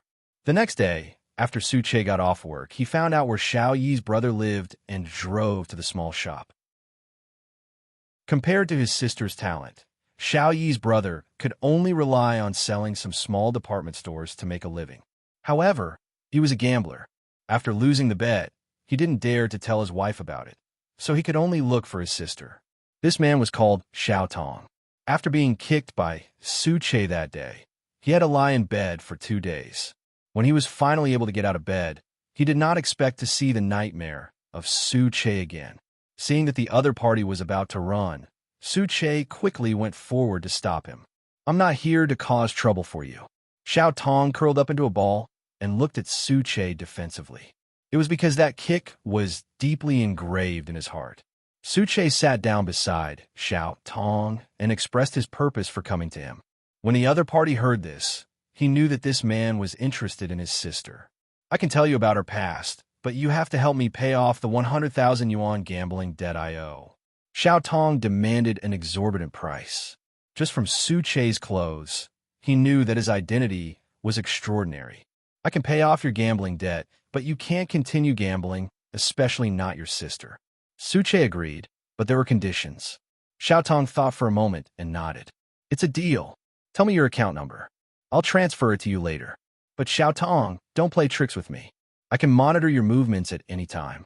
Su Che warned in a serious tone. I really didn't expect that there would be someone in this world who would be willing to spend money for my sister. I admit that I'm a bastard, but compared to the bastard she met, I really can't compare. Xiao Tong sat on the ground with a sarcastic expression. You probably know that scumbag. He's now a professional player with an annual income of 10 million yuan. But who would have thought that he was so poor that he had to ask my sister for money to eat? My sister sponsored him for 3 years and helped him join an awesome team. But who knew that as soon as he had some achievements, he would get together with another woman and dump my sister? When Xiao Yi first broke up with her love, she liked to cry. Later, she became moody. You haven't been to her house. There's no light at all. She never draws the curtains. She's also a pitiful person. She even has a brother like me who likes to gamble. There was a period of time when she took all kinds of medicine to treat her heart disease. The side effect of that thing was that it made her like this. For that scumbag, Xiao even abandoned her grandmother, who loved her the most. In the end, she lost both her life and her money. Don't you think that bastard is a beast? Since you know that your sister is already living a life worse than death, why do you still want to be the one who oppresses her? Suche asked calmly. Don't you feel sorry for your own sister when she was hurt like this? Xiao Yi is like that. No one can cure her. Xiao Tong sighed. Do you think I haven't worked hard? I wasn't born into gambling. It was only after my business failed that I became like this. All right, I've told you everything you want to know. If you want to chase after my sister, I advise you to stop worrying. Her current state is already as calm as water. Xiao Tong waved his hand, looking helpless. It's easy to treat an injured body, but an injured heart can't be treated unless she walks out of it herself. My sister used to be a very beautiful woman. What a pity. No wonder there was no light in her courtyard. It turned out that she had yet to walk out of her pain. Knowing the root of the problem, Suche also felt that it was very troublesome. Although he understood why Xiao Yi was so strange, if he really wanted to cure Xiao Yi, he would probably need extreme patience and love. But the main problem was that scumbag. Today's game was equally boring. Just as Xiao Yi was sitting in the shop playing games in boredom, a person she hated to the bone appeared in the dessert shop. Imo and Nan. Xiao Yi. Sure enough, this scumbag had come to find trouble with her for his so-called girlfriend. Xiao Yi put down her phone and got up from her chair. In front of the shop assistant, she walked up to the man. You don't deserve to call my name. End of this chapter. Chapter 994. You still have a nerve to talk about me? It's been so many years. You should give up, right? I didn't expect you to be so stubborn. It's enough for you to pester me. Why do you have to hurt others? Mo and Nan stood at the door with his hands on his hips, questioning Xiao Yi angrily. In the past, I still felt a little guilty towards you, but you made Cindy lose her job. Now, I only despise you. I only think you're disgusting. Tell me, what do you want to do for you to let me go? As long as I return the money I owe you, will you stop pestering me? As Mo and Nan spoke, he took out his wallet from his trouser pocket and took out a bank card. There's $1 million in here. It's enough to pay off the debt for the past few years. If you know what's good for you, take this money and leave Jianchuan. Don't ever appear in front of me again. Seeing that there were people coming and going in the shop assistant quickly closed the door and hung up the resting sign. Although they had long heard of the existence of such a scumbag, they had never known that he was so bad. Today, when they saw him in person, they immediately felt that the lady boss was really pitiful. Xiao Yi didn't say anything. She picked up the card that the scumbag had thrown on the table, broke it, and threw it at the scumbag's face. Get out of here. You think it's not enough? Mo and Nan laughed mockingly and took out another card. 2 million should be enough, right? What an insatiable *TCH. Seeing such a scumbag, the dessert shop assistant was furious to the extreme. Looking at Xiao Yi again, her eyes were red and mocking, and her body was on the verge of collapse. She wanted nothing more than to tear this scumbag apart. However, at that moment, Suche's figure appeared outside the dessert shop. Of course, he saw the words, resting, but there were a lot of people watching outside the door, so he guessed that something must have happened. When the dessert shop assistant saw Suche's figure, she quickly went to open the door because they knew that this little brother had extraordinary skills. Little brother, help the store manager. That scumbag is really inhumane. Suche raised his eyebrows and looked at Xiao Yi. He saw that her eyes were red and her hand were clenched into fists. If he looked closely, he could see that her body was trembling slightly. From the looks of it, she had suffered great humiliation and grievance. Looking at the ground, it was a broken bank card. Suche understood what was going on and walked in front of Xiao Yi. You're the one who wanted to see him. Why is it that when you see him, you're not as shameless as him? Who are you?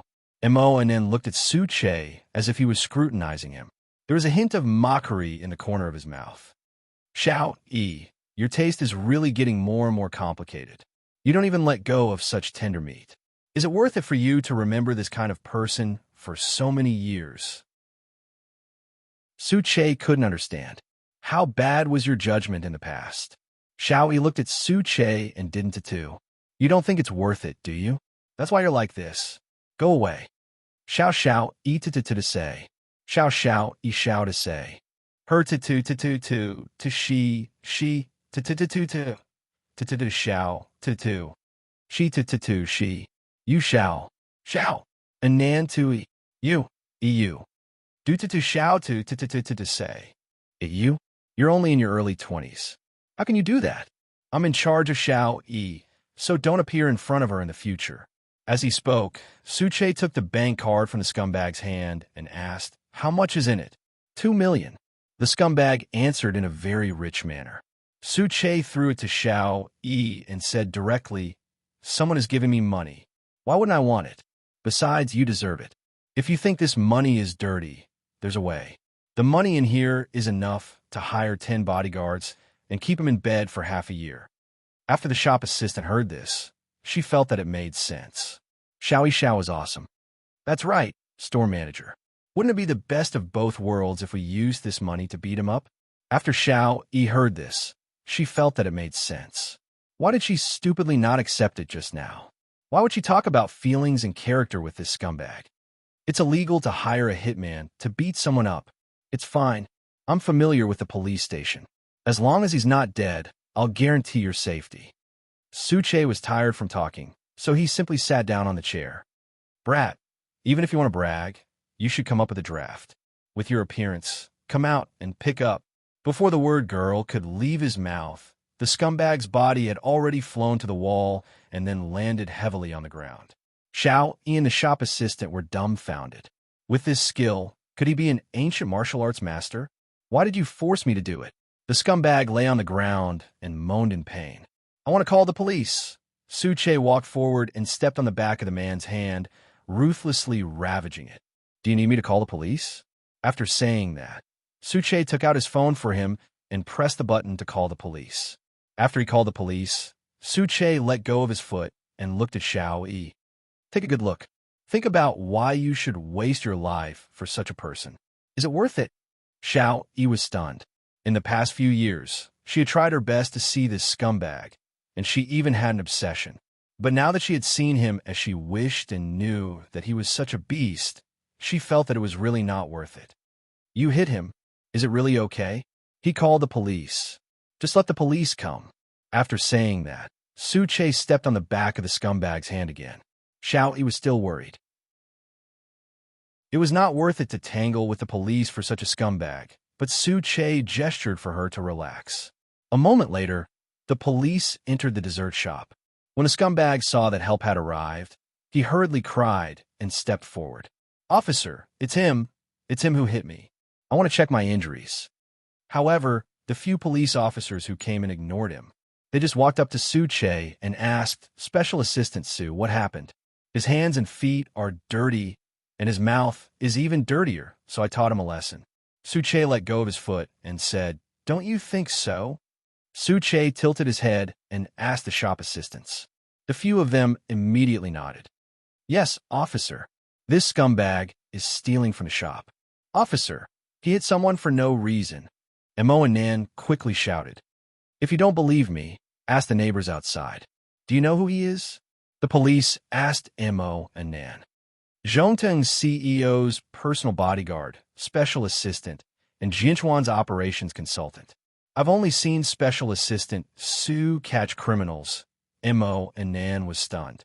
He was stunned when he heard the words Zhongteng.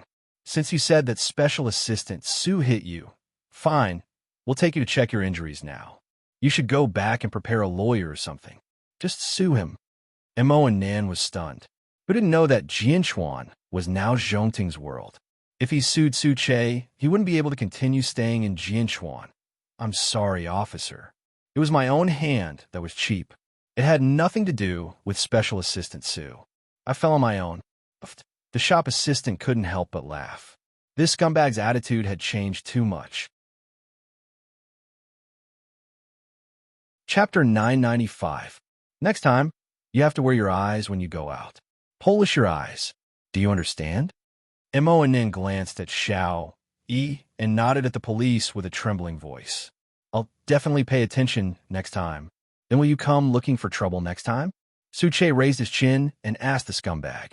Mo and Nan quickly waved his hand. Since I know that Xiao Yi has such a powerful backer, how could I have the guts? Since when you see Xiao Yi in the future, take a detour.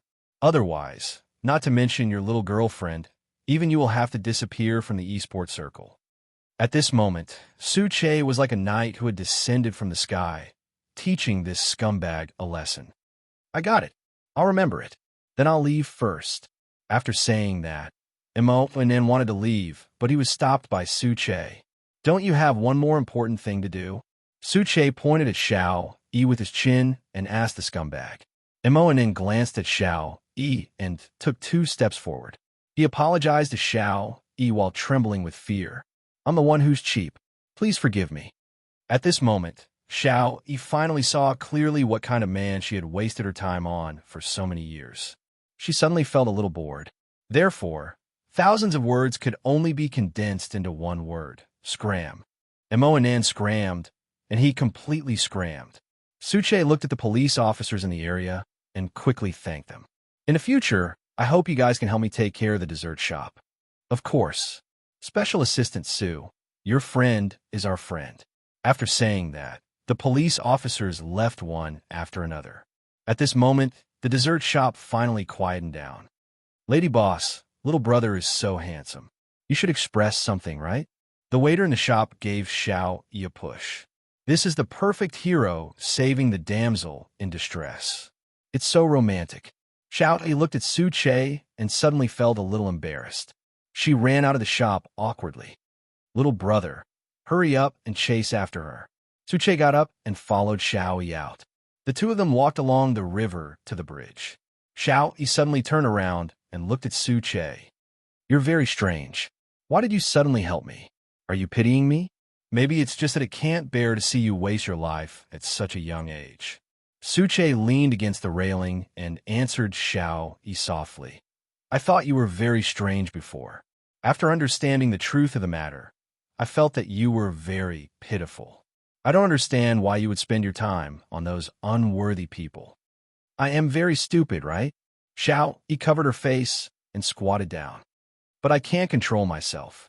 I'm not a normal person, you know? I have to take medicine to maintain a life that others think is ordinary. That's because you've experienced too little. Tomorrow afternoon, I'll take you to a place so that you can experience what true life is. Xiao Yi still felt that it was very strange because she was not related to Su Che. Could it be that her existence was just to satisfy Su Che's curiosity? However, she really wanted to know what the true life that Su Che spoke of was. Therefore, she couldn't reject Su Che because she couldn't find a reason to. When she returned to the shop, Xiao Yi was in a daze. She didn't remember what she had said to Su Che, but in fact, she had already foolishly given all her contact information to Su Che, including her game account. Lady Boss, what did you say to little big brother? He helped you so much. No matter what, you should at least give him a hug or a kiss, right? Xiao Yi's attention was pulled back by the waiter beside her. She glared at him and said, Do you think you would like someone like me? But I don't think Special Assistant Sue is such a shallow person. Look, he's the bodyguard and special assistant of the CEO of Zhongting, and he's also the operational consultant of the Jianchuan police. With such high-quality resources, he's like heaven and earth compared to that scumbag, okay? Please don't waste God's gifts recklessly. Handsome people are all working hard to live. What reason do you have to give up on yourself? After listening to the shop assistant's description, Xiao Yi's mind became much clearer. It wasn't that she hadn't tried to start over, but every time she thought of that scumbag, she would be dragged into hell again. Lady Boss, you have to work hard. Xiao Yi felt upset, so she took her phone and sat by the window. Every time she had something on her mind, she would take out the game and play for a while. This had nothing to do with that scumbag. After all, the game was innocent. However, just as she logged into the game, she was added by an unfamiliar number. She took a closer look and saw that the person's ID was, I'll let you in. Wasn't this obvious? It was undoubtedly Su Che. Xiao Yi accepted his addition, and in the next second, she was pulled into the ranking board by him. This person had just been talking to her about the principles of life. How many hours had it been? It was a waste of time to drag her along. This time, his hero pool was no longer just little Luden. Shout, he chose an archer, UG, while Suche was still the cool Han Xian. Standing in the crowd, he looked really awe-inspiring. Suche didn't say anything. He focused on playing the game with Xiao Yi, but Xiao Yi was too stupid. She was always targeted by the opponent's assassin, Sun Wukong. Therefore, Suche didn't do anything else in this round. He could lose the game, but Sun Wukong had to die. Therefore, Han Xian stayed in different places in the canyon, waiting for Monkey to send a message. Han Xian, can you let me go? I'm still a child. Han Xian, because you did something wrong. The enemy Monkey was traumatized. I only caught a bunch of archers, Han Xian. This is the reason why you're being hunted. Monkey, why didn't you say so earlier? Why are you showing off your love while playing a game? I'm hanging up. Han Xian didn't say anything else. After a wave of 5 kills, he led his teammates to win the canyon. Xiao Yi looked at Suche and Han Xian's profile picture. For some reason, this seemed to be the first time in her life that someone had protected her. So, after putting down her phone, she started crying. When the people in the shop saw this, they couldn't help but mutter, "What's wrong with the shop manager?" After playing around, Suche came out to look at her. It was up to him whether he won or not. Suche thought for a moment and sent a message to Xiao Yi. Remember that we have an appointment tomorrow. Xiao Yi really wanted to reply that she didn't want to go, but when she recalled Suche's serious expression, she couldn't bear to refuse. I remember. Why did you go down just now? You don't like me playing games with you? I just want you to relax a little. How could Xiao Yi say that it was so embarrassing that she cried? Because she was moved. My phone is out of battery. Suche didn't reply for a long time. When he was about to sleep, he asked Xiao, "Do you want to try living seriously?" Living seriously? Xiao Yi almost didn't know how to write seriously. But for some reason, when it came from Suche's mouth, it was very attractive. Chapter 996. This was the first time Suche had asked Sheng Xiao to get off work early for a girl. Sheng Xiao, who had been a father for a long time, realized that he cared too little about his subordinates. Therefore, he nodded without hesitation and even asked Suche if an hour was not enough. Suche only needed an hour, and he had made an agreement with Mu Qiqi. He applied to bring someone into the forensics laboratory to observe, and it was a girl. After Mu Qiqi heard this, her hand holding the scalpel could not help but tremble. Suche had been alone for so many years. He suddenly had an idea and wanted to bring a girl on a date. He was actually going to the forensics laboratory of the Jianchuan branch to watch her dissect a dead person. Was this person's brain okay? Suche, why didn't he go somewhere else? There are many fun places under Zhongting and Huangyao. Do you want to reconsider? No need, young madam. Special people need special treatment. Suche did not appreciate this at all. Whether it was the Crystal Music Hall or the 5D cinema, as long as it was a place that girls yearned for, it was nothing to Xiao Yi. She needed excitement now. She needed to be reactivated. All right then, I'll apply to Chief Tang. However, don't regret it. I won't be responsible if you scare someone. Mu Qiqi put the ugly words first. Don't worry, young madam. After hanging up, Mu Qiqi quickly called Sheng Xiao to confirm if Suche had gone crazy. I don't know who the other party is, but from the looks of it, Suche seems to be serious. I've never seen someone flirt like this. He brought someone to watch the autopsy?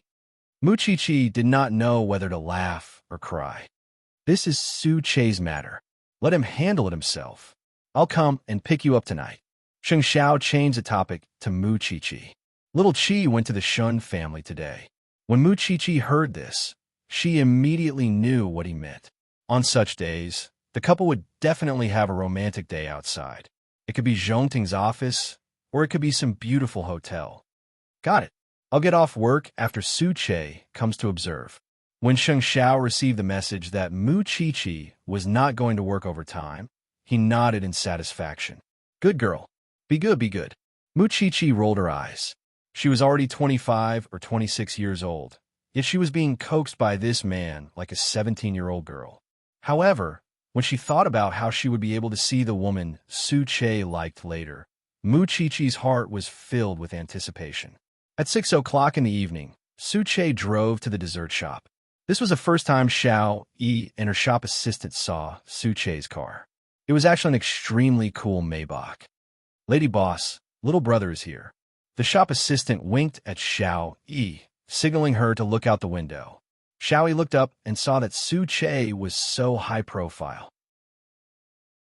She immediately felt a little embarrassed, so she picked up the leather bag in the cabinet and went out. "Stop gossiping." Che didn't mean to cause such a commotion. It was just that the motorcycle was being repaired, and he had no other choice. When Xiao Yi got into the car, she deliberately glared at him. Che knew why.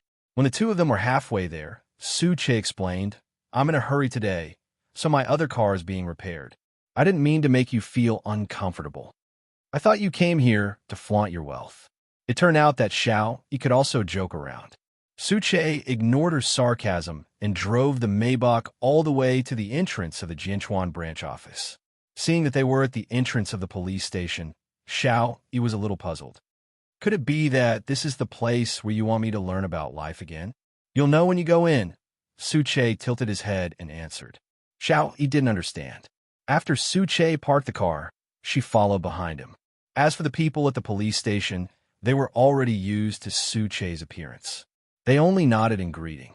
Occasionally, a few people expressed interest in the little woman behind him, but they didn't associate it with a relationship. After all, not many people were willing to bring their girlfriends to a place like the police station, right? Yet, Che was such a weirdo. Xiao Yi followed closely behind Che, but soon she felt uncomfortable. Why was it getting colder as she walked? Soon, Che pushed open the door of the forensic laboratory. At that moment, Chi-Chi was sitting in front of the dissection table in a white coat. Seeing the two of them appear, Chi-Chi blinked at Che. "Aren't you going to introduce yourself first?" "I know you." Xiao Yi immediately answered before Che could. "You're too famous, Forensic Dr. Mu. I'm Xiao Yi, Che's friend, a pastry chef." Seeing that the other party had reached out, Chi-Chi smiled and raised her white gloves. "It smells good. I'll shake it next time." Xiao Yi smiled and didn't mind. Seeing that the other party didn't care about trifles, Chi-Chi walked around the corpse's head and continued to say to Xiao, "This is the first time Che brought a girl out.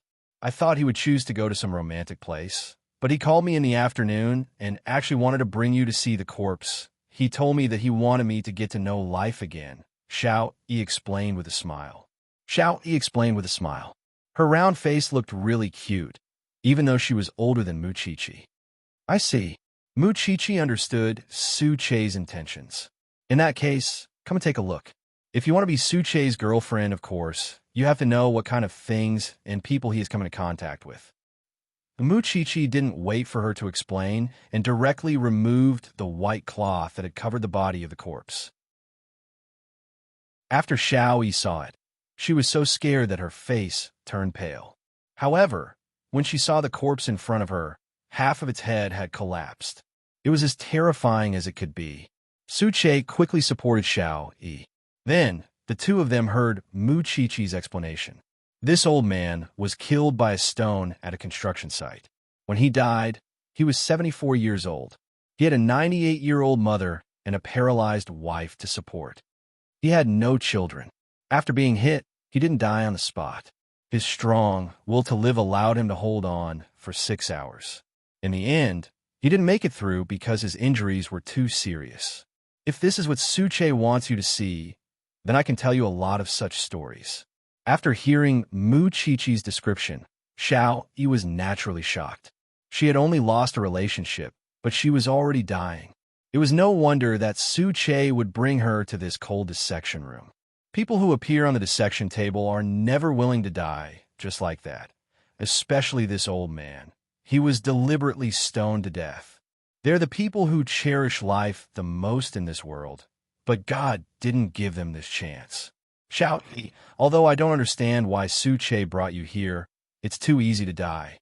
It's difficult to live with dignity. Chapter 997. After coming out of the forensics laboratory, Xiao Yi fell into deep thought.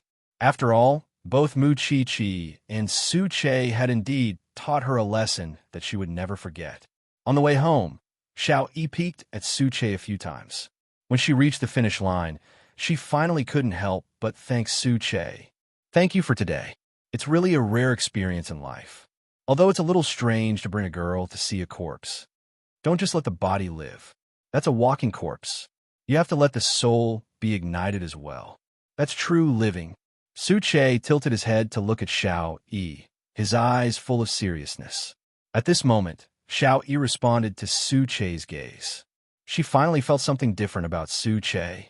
Mu Chi also had this kind of thing. It was a kind of reverence and cherishing for life. You look down on me, don't you? Xiao Yi was a little self-deprecating. Every day, I hide in my shell and feel sorry for myself. I'm not willing to give my heart to others. In your heart, I must be a very bad person. No. Su Che shook his head. At first, I was curious about how badly you could live your life. Now, I'm curious about how well you can live your life. You're really confident in me. Xiao Yi couldn't help but laugh. I've always had a good eye for people. After hearing Su Che's words, Xiao Yi suddenly had an idea. Don't send me home. I want to go to another place first. Su Che raised his eyebrows slightly. But we're already at your door. Let's go back to the dessert shop first. Let's go. Su Che saw her hand on his shoulder and couldn't help but laugh. Perhaps it was because she was chubby and cute, or perhaps it was because Xiao Yi was finally willing to open her heart to others. Therefore, he was willing to turn around for Xiao Yi. The two of them returned to the dessert shop late at night. By this time, the shop assistant was already preparing to close. However, when they saw the lady boss and Su Che return together, they winked at each other. It seemed that their date today had been very enjoyable. Xiao Yi brought Su Che to the dessert-making room and put on the pastry chef's hat. Su Che stood beside her and watched as she took out all kinds of ingredients. You gonna make pastries? I've been researching a new product for the past few days, but I still don't know what to use for it. It was your words just now that woke me up. Have a seat. I might need 2 hours. Are you busy? Su Che looked at the chair beside him and sat down. There's no hurry. That's good. I'll let you be the first to taste it later. After saying that, Xiao Yi lowered her head. This was completely different from how she usually played games. It was as if only when she was making her beloved pastries would she be completely immersed and reveal her serious side. Su Che, it's your honor. I've never let anyone see how I make pastries. Su Che smiled faintly. When he saw the flour on her forehead, he couldn't help but reach out to wipe it off for her. The two of them were stunned at the same time. Su Che's expression didn't change, but Xiao Yi became a little unnatural. So she stopped what she was doing and asked Su Che with one hand on her waist, "Why are you so good to me?" Su Che shrugged. "Of course it's to pursue you. What other reason could there be? Are you kidding me?" Xiao Yi pointed at her body with an incredulous expression. "Do you know how heavy I am? I don't mind. You're just right," Su Che said in a relaxed manner. "In your heart, am I such a shallow person?" Of course, Xiao Yi didn't mean that.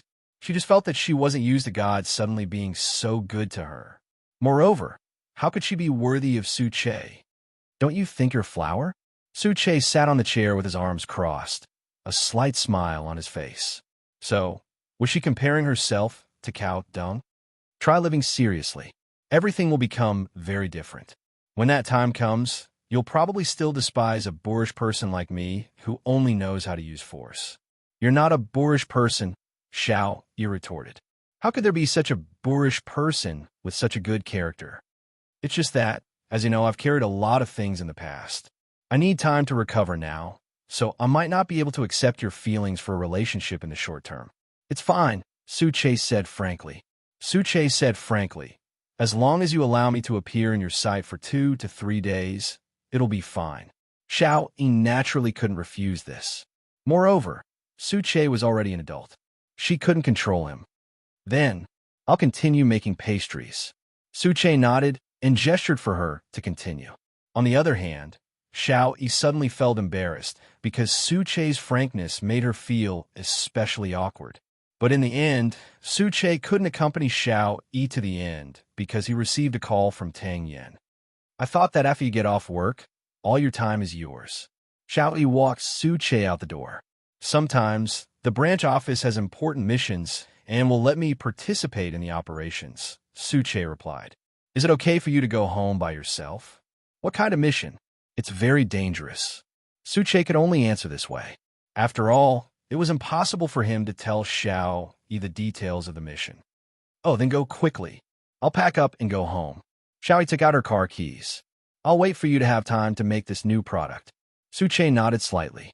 After walking out of the dessert shop, he immediately got into his flashy luxury car. Xiaoyi watched Su-che leave.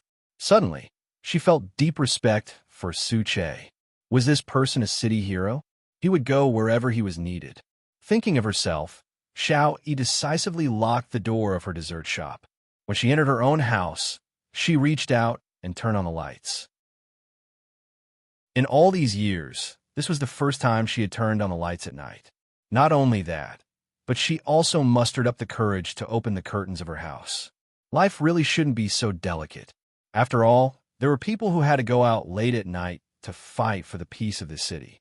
And why did she have to make herself feel so bad?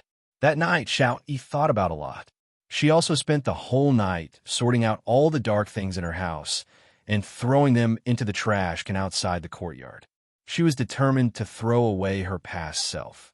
The next morning, Xiaoyi packed her simple luggage and left the house because she had decided to move to a more sunny residence. However, because she hadn't found a suitable place yet, she left her luggage in the dessert shop. When the shop assistant saw this, she couldn't help but guess, "Lady boss, you're moving too fast. Are you going to stay at Special Assistant Sue's house?" "What nonsense are you talking about? I just want to change houses. I haven't found a suitable place for the time being." "Then go to my place." Su-che, who suddenly pushed open the door and entered, said to Xiaoyi with a tired expression, "I can vacate the third floor for you to do dessert research." Xiaoyi was instantly flustered. Wasn't this person coming too fast? Chapter 998.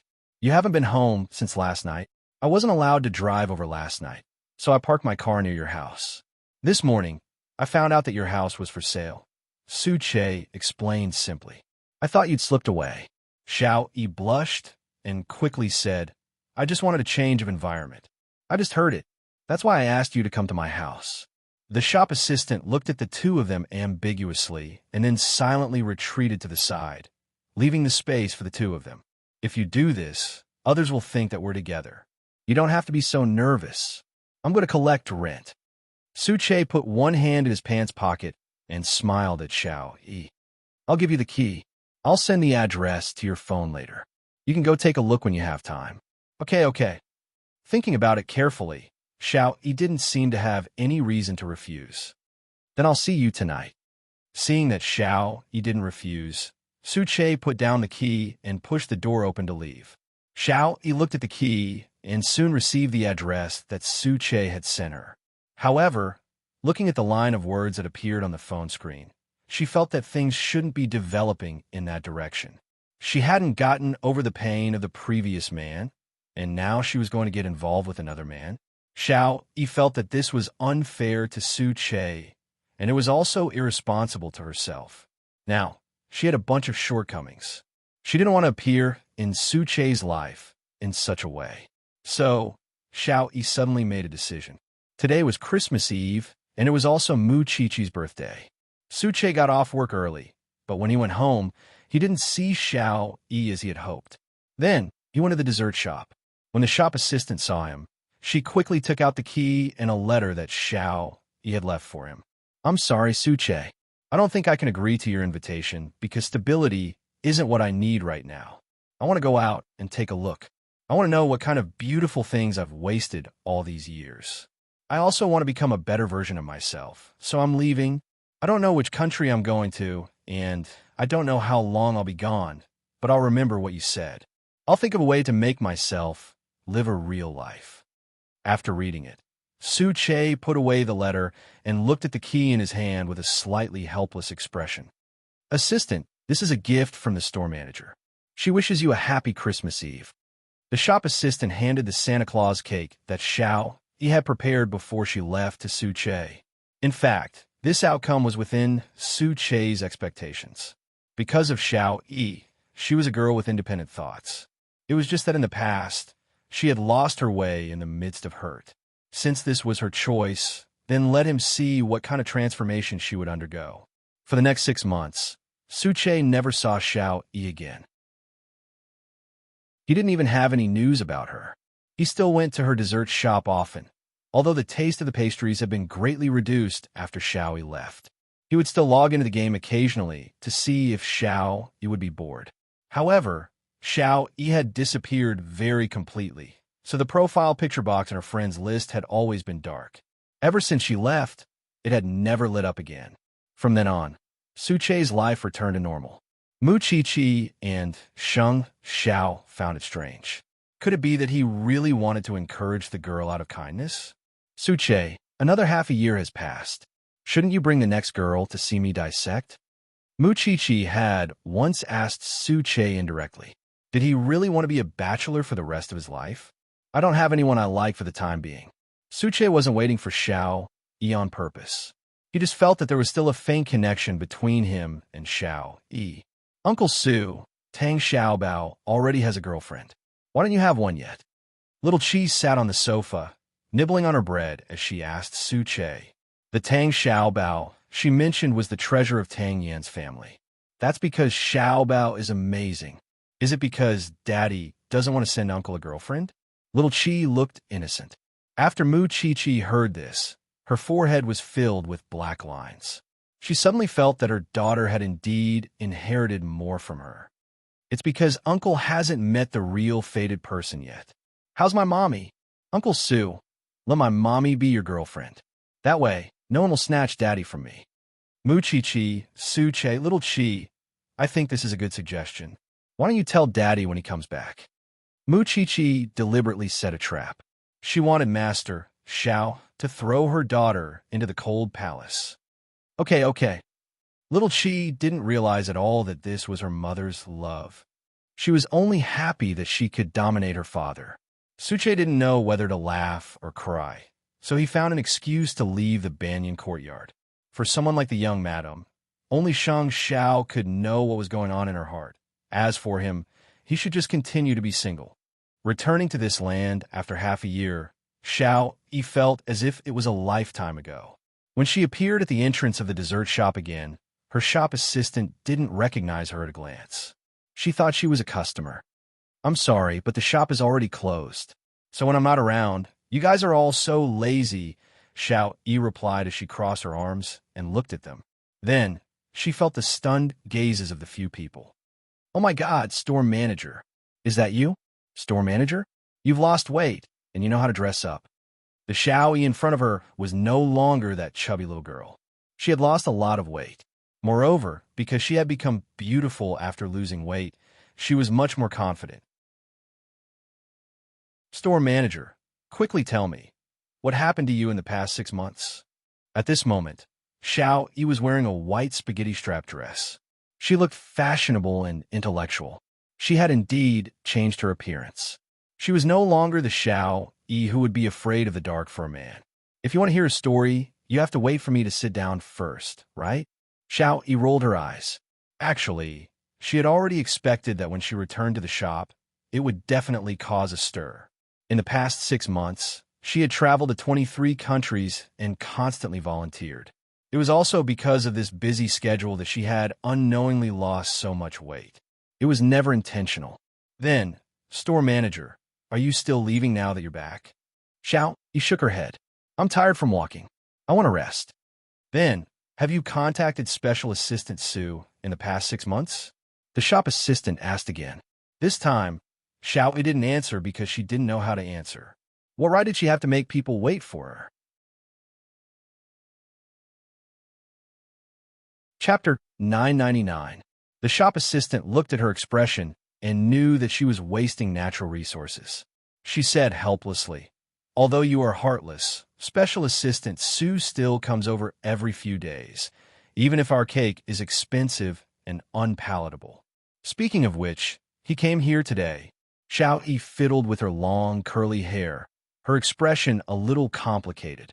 Do as you see fit. Xiao Yi scratched her bangs. For a moment, she really didn't know what to do with Su Che. She still had Su Che's contact information in her phone. Looking at her suitcase, she took out her phone and dialed Su Che's number. Hello, who is this? On the other end of the phone, Su Che didn't have Xiao Yi's new phone number. This is Xiao Yi. Do you want to come out for a drink? I'm going back to the shop, Xiao Yi asked directly over the phone. I'll be there in half an hour, Su Che replied in a deep voice after a few seconds of pause. After a short exchange, Xiao Yi hung up the phone. However, after putting down the phone, she saw her employees giving her a thumbs up. Store manager, you've changed. You've become more confident, and you're willing to try and communicate. Just because I called Su Che? Xiao Yi smiled faintly. That was because this group of people had never seen her when she was abroad. She was now used to kissing foreigners on the cheek, and she was also used to wearing fashionable and sexy clothes. When she met handsome men, she would strike up a conversation. When she walked on the bustling streets, she would also look forward to romantic encounters. Of course, she only thought about it in her heart and had never put it into action. You guys can get off work first. Take out all the wine, Xiao Yi said to the employees. I wish you and Special Assistant Su a pleasant evening. The employees winked at her ambiguously. Xiao Yi recalled Su Che's appearance. In fact, she could only remember a rough outline, but she still remembered his figure clearly. A pleasant evening?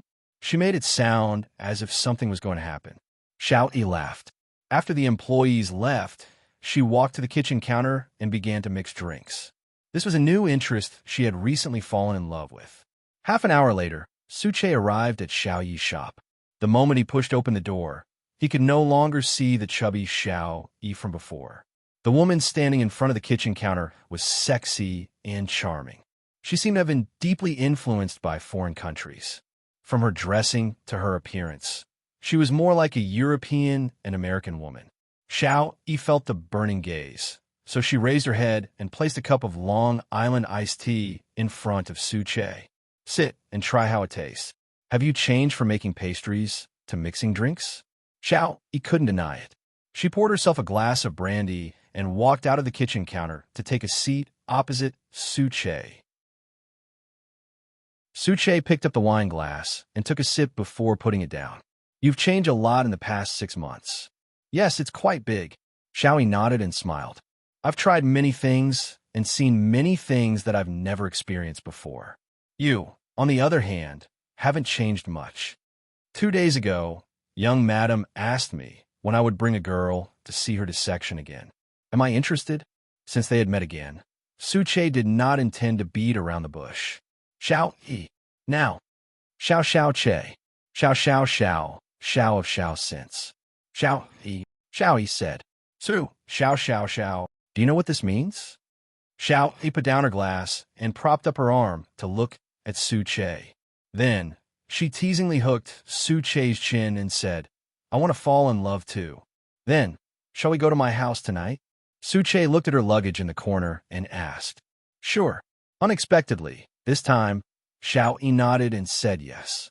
She seemed to have completely changed. She had become proactive and confident. She seemed to have learned to enjoy life and everything in front of her. Her shop assistant was right. Su Che was indeed a rare man. Since she had already started over, why couldn't she muster up her courage and take the initiative to win this man back? After leaving for half a year, she wasn't sure if Su Che would wait for her. However, when she returned to the shop and heard the news about Su Che from the staff, she knew that Su Che was still willing to be with her and that he didn't have a new lover. After the two of them had a drink in the shop, Su Che brought Xiao Yi back to his villa. Xiao Yi had rejected the key back then. Now, she felt that it was a pity. Can an assistant be so rich? I'll also make some investments. Su Che placed her luggage beside the sofa in the living room and asked her, do you want to sleep on the second or third floor? What's the difference? Xiao Yi turned around and asked. The second floor is my bedroom, and the third floor is the guest room. Su Che leaned back on the sofa and answered honestly. After Xiao Yi heard this, she didn't answer immediately. Instead, she asked Su Che, can I use the pool? Of course. After Xiao Yi heard this, she immediately took off her high heels and jumped into the pool. Then, Suche saw a mermaid swimming in the pool. A moment later, Xiao Yi stood by the pool. Facing the sparkling water, she hooked her finger at Suche. Suche didn't even take off his shirt. He jumped into the water and swam to Xiao Yi's side. "You become bad." Xiao Yi took the opportunity to hook her arm around Suche's waist, her heart pounding. "I want to sleep in your room. I want to enjoy it. It's a relationship between adults." Suche hugged her waist and pulled her out of the water. "Have you been so bold to others abroad?" "Of course not, because there's no Suche abroad, and not everyone can be Suche." After hearing this, Suche didn't hesitate and directly brought her to the bedroom. "Don't regret it." Xiao Yi hooked her arms around Suche's neck and smiled charmingly. Of course, she wouldn't hesitate. After going out for half a year, she had been deeply influenced by the thoughts of foreign women and had become confident and independent. As a woman, why couldn't she enjoy the love of a man? Especially when she was traversing the canyons of South Africa alone, skiing in Queenstown, and crossing the Alps.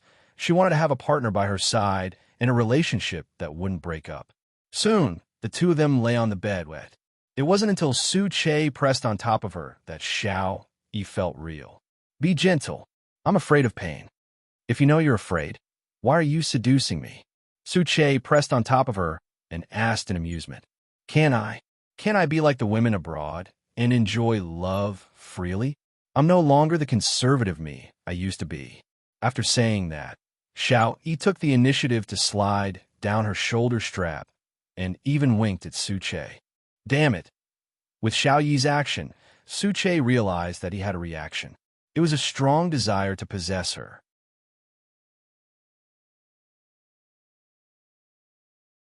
Chapter 1000. Suche's hand naturally caressed the woman's delicate skin. His hot and wet kiss also became intense and crazy with his desire. The two of them quickly took off their drenched clothes. However, unlike the shyness of other women, Xiao Yi boldly admired the man's strong body. There was a hint of provocation in her eyes.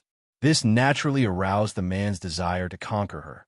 Therefore, Suche did not hesitate. He also boldly took possession of this woman and completely made her his. The bedroom was filled with an ambiguous atmosphere. The two of them had a hearty time and then turned to the bathroom. This was destined to be a sleepless night. Xiao Yi was extremely exhausted and felt pain all over her body. However, what Suche gave her was an extremely extreme experience. Perhaps this was the strength of martial artists. The next morning, Suche woke up and subconsciously reached out to hug Xiao Yi. However, he was met with serious resistance from the woman. "Don't. I feel bad. I just want to hug you and take a hot bath," Suche quickly explained. "Have a good rest at home today. I think you can't get out of bed." Only then did Xiao Yi know what it meant to blush. "No, I'm going to the shop. I'm going to upgrade the dessert shop. I'm no longer selling childish cakes for children." Xiao Yi hooked her arms around Suche's neck and said, "After the bath, you don't have to worry about me. Go to work. I have my own things to do." Suche almost forgot that she was now independent and a woman of a new era. "After sleeping with someone, you're going back on your word?" "When did I?" Xiao Yi blinked. "Isn't it good to let us maintain our independence? I only feel your cunning." After saying that, Suche leaned in again. "You don't need to move. I'll move." What a joke. He had been single for 32 years. Now that he had finally tasted flesh, how could Suche let it go so easily? This time, it was already 9 o'clock in the morning. According to the time, Suche should have reported to Zhongding long ago. However, because of Xiao Yi for the first time in his life, he knew what it meant to be late. Xiao Yi was completely taken advantage of, so she didn't care anymore. She directly clamped her legs around Suche's waist. "Don't even think about going to work today." "Is that so?" Suche asked hoarsely. He really didn't plan on going to work today. "Then don't even think about getting out of bed for the next 3 days." Did it have to be so intense? Xiao Yi didn't have time to think. In short, according to the people at the dessert shop, they really didn't see Xiao Yi again in the next 3 days. It was rare for Suche to take a 3-day vacation. For the past 3 days, the two of them had been staying in Suche's house. Xiao Yi was wearing Suche's shirt, her long legs bare as she busied herself in the kitchen. What she didn't realize was that this place could turn into a battlefield at any time. In the past 3 days, where else had they not been intimate? 3 days later, Xiao Yi finally walked out of the door. She drove Su Che's flashy car to the dessert shop in a high-profile manner. The employees in the shop were extremely curious, so they took the opportunity to ask Xiao Yi, store manager, "Where have you been for the past 3 days? Besides, why did he drive Special Assistant Su's car here?" "I'm going to deal with the important matters of my life." Xiao Yi hummed a song as she waved at them. From the looks of it, she was in a good mood. After the employees came over, she said, "I'm going to upgrade the shop soon. Also, I bought the few shops next to it. When the time comes, the area will expand by more than 5 times. All of your old employees of the shop. If you want to stay, of course I welcome you. If you feel that the 3-month renovation period is too long and you can't wait, I can arrange other jobs for you." After they heard this, they couldn't help but look at each other. After going out for half a year, the store manager was indeed different when she came back. In the past, when she sold desserts, her business was so good that she had never thought of expanding the shop. After going out for half a year and coming back, she had indeed thought things through and knew that making money was very important. Therefore, the few of them immediately showed their loyalty. "We're willing to stay and wait for the shop to be upgraded." "Oh, this is too unfair to you. How about this? You can take a vacation with a basic salary. When you're free, you can also participate in the shop's promotional activities. How about that?" The employees immediately applauded her. There weren't many bosses like her nowadays. "I'll keep the dessert part. On this basis, the renovation will be upgraded, and there will be a high-end bar and a pet water bar next to it. But, store manager, this will cost a lot of money, right? I've already sold the apartment and car at a discount. It's completely enough. You don't have to worry." Xiao Yi quickly comforted them. "Store manager, you're so cool now. You're so cool." Xiao Yi, who had returned from abroad, was not only confident, but also courageous. This was a completely different person from the Xiao Yi of the past. However, just as the few of them were praising Xiao Yi's progress, her useless brother came looking for her.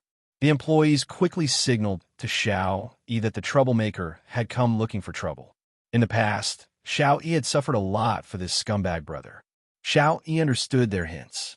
She crossed her arms and turned around. Her expression was no longer as cowardly as before. "You don't have money to spend again?" Xiao Tong looked at his sister who had turned around. He was so surprised that his eyeballs almost fell out. You're really Xiao Yi? You don't know me anymore." Xiao Yi pulled out a chair with a mocking expression. "I've only been back for a few days, and you're already looking for me? Xiao Yi, I'm your brother after all. For the sake of our blood relationship, help me one more time." Xiao Yi glanced at him, then took out her phone and called the police in front of Xiao Tong. "Hello, are you the police? I'm the owner of the dessert shop, Xiao Yi. Someone here is causing trouble." Xiao Tong didn't expect Xiao Yi to become so domineering. He quickly said, "You can't go that far, right? I'm just looking for my sister to reminisce about the past. But I don't want to reminisce about the past with you. I've been squeezed a lot by you in the past. You should be satisfied. I won't allow you to gamble without a bottom line." When the employees saw this, they secretly gave Xiao Yi a thumbs up. "How cool, store manager. Aren't you leaving yet? Don't blame me for not warning you. Suche has already informed the police here." Xiao Tong had no choice but to retreat from the dessert shop. But in fact, Xiao Yi didn't even make the call. "Store manager, I heard you mention Special Assistant Su." "Yes, I moved out my boyfriend. What's the problem?" Xiao Yi asked the little cutie in the shop. "Let's close early today. We have to start preparing for the renovation tomorrow. You guys can take the pastries back tonight and leave one for me." Boyfriend? So, for those 3 days, the store manager had been with Special Assistant Su? He couldn't be more handsome. Chapter 1001. Late that night, Su Che rode his motorcycle to the dessert shop to pick Xiao Yi up from work. The employees in the shop saw Su Che wearing a jacket and gloves. He looked so cool. "Store manager, you're so happy." Xiao Yi looked up and saw Su Che pushing the door open. Her heart warmed. and her face was filled with satisfaction. Then, she handed the last piece of cake to Suche. Didn't you say that your nephew lives nearby? This is a gift from Auntie. You're willing to go? Suche was stunned for a few seconds as he looked at the exquisite cake box and asked. In fact, he was a little surprised. Because the two of them had just confirmed their relationship, very few girls were willing to have contact with a man's family in such a short period of time. Why not? I'm also looking forward to seeing little Luden. Xiao Yi supported herself on the cashier counter and smiled. Do you need to report in advance? I'll just make a call. Suche took out his phone and answered. Oh my, you're going to meet the parents. The employees in the shop jeered. How lucky. Xiao Yi glared at them and threw the key to the employees. You guys close the shop. Then, she took the cake box and walked to Suche's side. As Suche made the call, he reached out and put his arm around Xiao Yi's waist. Leave the car here. Just walk. Your family must be very surprised. Xiao Yi could imagine the expressions of Suche's family when they heard the news. They'll like you, especially little Luden. Suche held Xiao Yi's hand and led her into his brother's residential area. In fact, when Suche's brother received the call, he thought Suche was joking. Why did he suddenly fall in love and bring her home? Did he understand the family situation clearly? Was she a good girl? His brother was very worried, and little Luden was also unhappy. His uncle had clearly said that he wanted to pursue the owner of the dessert shop at the door, but now he actually liked someone else. So the little guy sat on the sofa in the living room and sulked. Soon, Suche appeared at his brother's door with Xiao Yi. Brother Su opened the door and saw the girl. Other than feeling that she was beautiful, he also felt that she was very familiar. This is my brother. Brother, this is Xiao Yi. Xiao Yi. Brother Su tried very hard to search for information about this girl in his mind, because he always felt as if he had seen her somewhere, but he could not remember. Come in first. Your call came suddenly. Your sister-in-law hasn't come back from a business trip. Son, come and get her. Little Luden pouted and sat on the sofa, looking as if he didn't want to talk to anyone. Yang, Uncle, you didn't keep your word. You clearly said that you would chase after the dessert lady. The primary school student expressed great resistance and protest. I don't like you, and I don't like her. You are rude. Apologize to Uncle. Elder brother Su quickly scolded his son. Suche and Xiao Yi looked at each other and smiled. Then take a look. What did Annie bring you? The primary school student recognized the packaging. It was the cake from the dessert shop. Don't try to bribe me even if you have a cake. The primary school student was very loyal. Suche was helpless. He looked at Xiao Yi, but her smile did not diminish. Little Luden, I didn't expect you to have such a bad temper. Let me tell you, this is the last cake in our shop. You won't be able to eat it for the next few months. As soon as Xiao Yi finished speaking, the primary school student turned around and looked at Xiao Yi in disbelief. You are that fat lady boss? You lost weight. You're rude. Call me Annie. Suche handed the cake to him and knocked him on the head. Don't hit me like that. The teacher said that I'll become stupid. The primary school student expressed his dissatisfaction. I didn't expect you to be so fast. You're worth encouraging. Auntie, come in quickly. You've become so beautiful.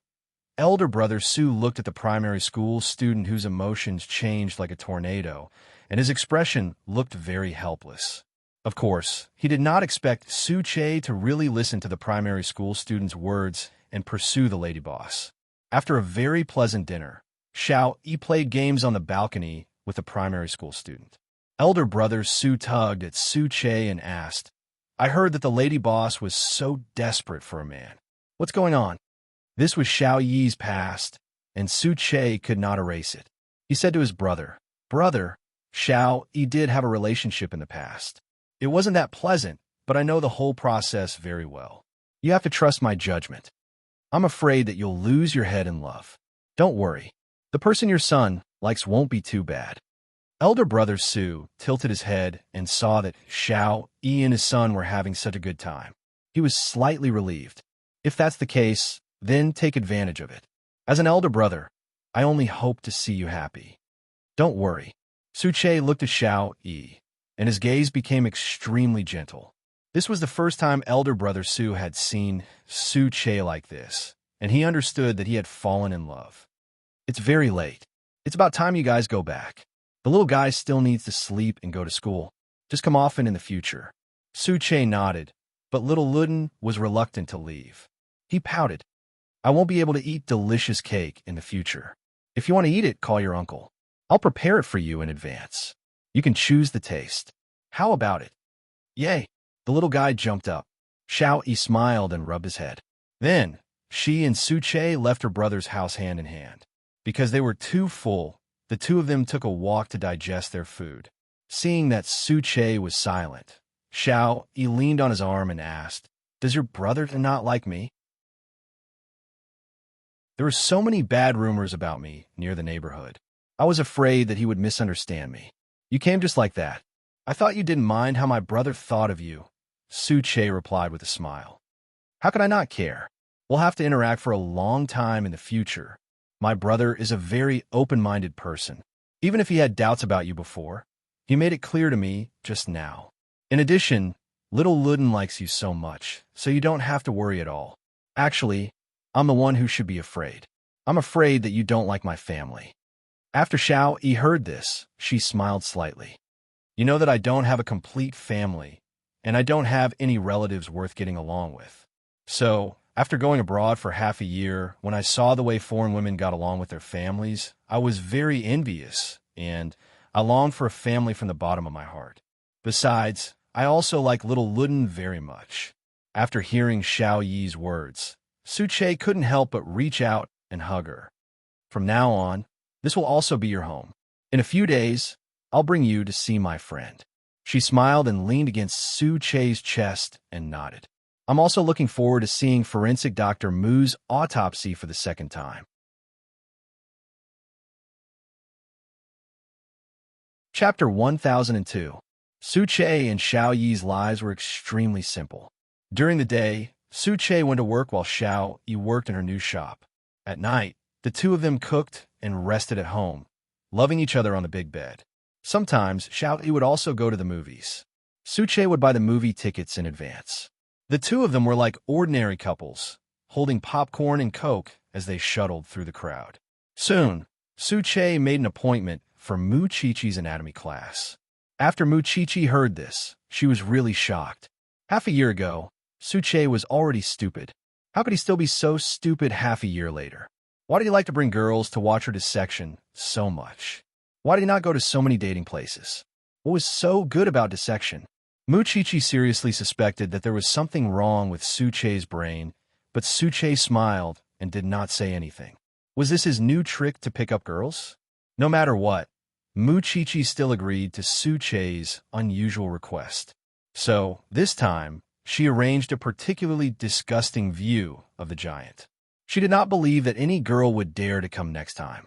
At 7 o'clock in the evening, Su Che rode his motorcycle and brought Xiao-Yi to the Jianchuan branch office. When the people at the branch office saw that Su Che had brought another girl over after half a year, and it was in the forensics laboratory, they immediately felt that it was unbelievable. Compared to the girl last time, this time, it was a beauty. Xiao-Yi held back her laughter and followed behind Su Che. When the two of them entered the forensics laboratory, they were holding hands. Mu Chi-Chi saw them at a glance and was a little shocked. It seemed that Su Che was serious this time. Su Che, why can't you get past my dissection table? Mu Chi-Chi blocked the terrifying corpse and sat on a chair as she asked Su Che. Su Che smiled slightly, but Xiao-Yi laughed out loud. Forensic Dr. Mu, long time no see. You. Hearing this familiar voice, Mu Chi-Chi finally understood what was going on. You're the girl who came half a year ago, right? It's me, Xiao-Yi. Mu Chi-Chi came to a sudden realization and glared at Su Che. Look at you. It's fine if it's the first time you brought me here. I understand your good intentions, but this is the second time. You're already my girlfriend, and you don't even know to change places. It's not his fault. I wanted to come and observe. Xiao-Yi quickly spoke up for Su Che. Half a year ago, watching your dissection made me understand the meaning of life. Half a year later, I want to come back and see if my state of mind will change even more. After Mu Chi-Chi heard this, she gave Xiao-Yi a thumbs up. You're a real man, but the one I prepared today is a little, heavy. Maybe after you see it, you won't be able to take it. You'll vomit. It's nothing more than a giant view. I've seen it before. Xiao, he said calmly. I've been a volunteer in a Middle Eastern country and seen such a scene. I'm not afraid. Then why did you come to see this? You've seen it and felt it. It's definitely more intense than mine. I believe you've already figured out the meaning of life. There's no need for you to suffer again. After Xiao Yi finished laughing, she glanced at Su Che and replied, Actually, we're here to pick you up from work. I want to treat you to a meal. You should have said so earlier. Mu Chi looked relaxed and stood up from the chair. I'm going to change now. Wait outside. Mu Chi had always been a Buddhist when it came to making friends. If their three views were the same, they could get along. If their three views were not the same, there was no need to force it. Now that she saw Su Che's girlfriend, she suddenly had a premonition that perhaps their sister group was going to grow stronger again. No wonder Su Che's dressing had become more and more exquisite these few days. It turned out that he was no longer single. In order to get everyone to see Su Che's girlfriend, Mu Chi took advantage of the time she was changing to send a message to her sister group. Feng Shanshan and Lu Qianqian immediately responded. Even Song Qiaoji asked for the address of the meal. Su Che had been a bachelor for 10,000 years. They wanted to see what kind of fairy he had found. Because the women were curious, the men had to accompany them. Tang Yin, Lin Muin, and Sheng Kai were all ordered to get off work early by their wives. However, after doing this, Mu Chi suddenly felt a little guilty. What if the other party was a stranger?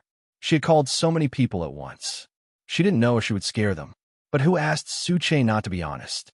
Half an hour later, Mu Chi and the other two were having dinner in a 5-star hotel owned by Zhongting. Soon, Sheng Xiao picked up his daughter from kindergarten and met up at the hotel. This was the first time he had seen Sheng Xiao in person. He was a super rich man who could rival a country. He was someone who could turn the tides in Jianchuan. Tang Yin and Feng Shanshan, as well as Lu Qianqian and Lin Muin, appeared immediately after them. Xiao Yi was stunned when she saw them. Mu Chi smiled. After dinner, let's go to the Sky Garden on the 5th floor for a drink. Also, you don't have to be nervous at all. It would be strange if she wasn't nervous. The people who appeared were all the top figures in Jianchuan. Su Che quickly held her palm and whispered in her ear, Relax. I didn't expect so many people to come. Just pretend that you know them. They're all easy to get along with. Seeing the two of them whispering into each other's ears, Mu Chi quickly pulled Xiao Yi into the group of women. From now on, you belong to us. Only when we go home can you belong to Su Che. Mu Chi brought Xiao Yi, who was full, to the garden on the 5th floor with Feng Shanshan and the others.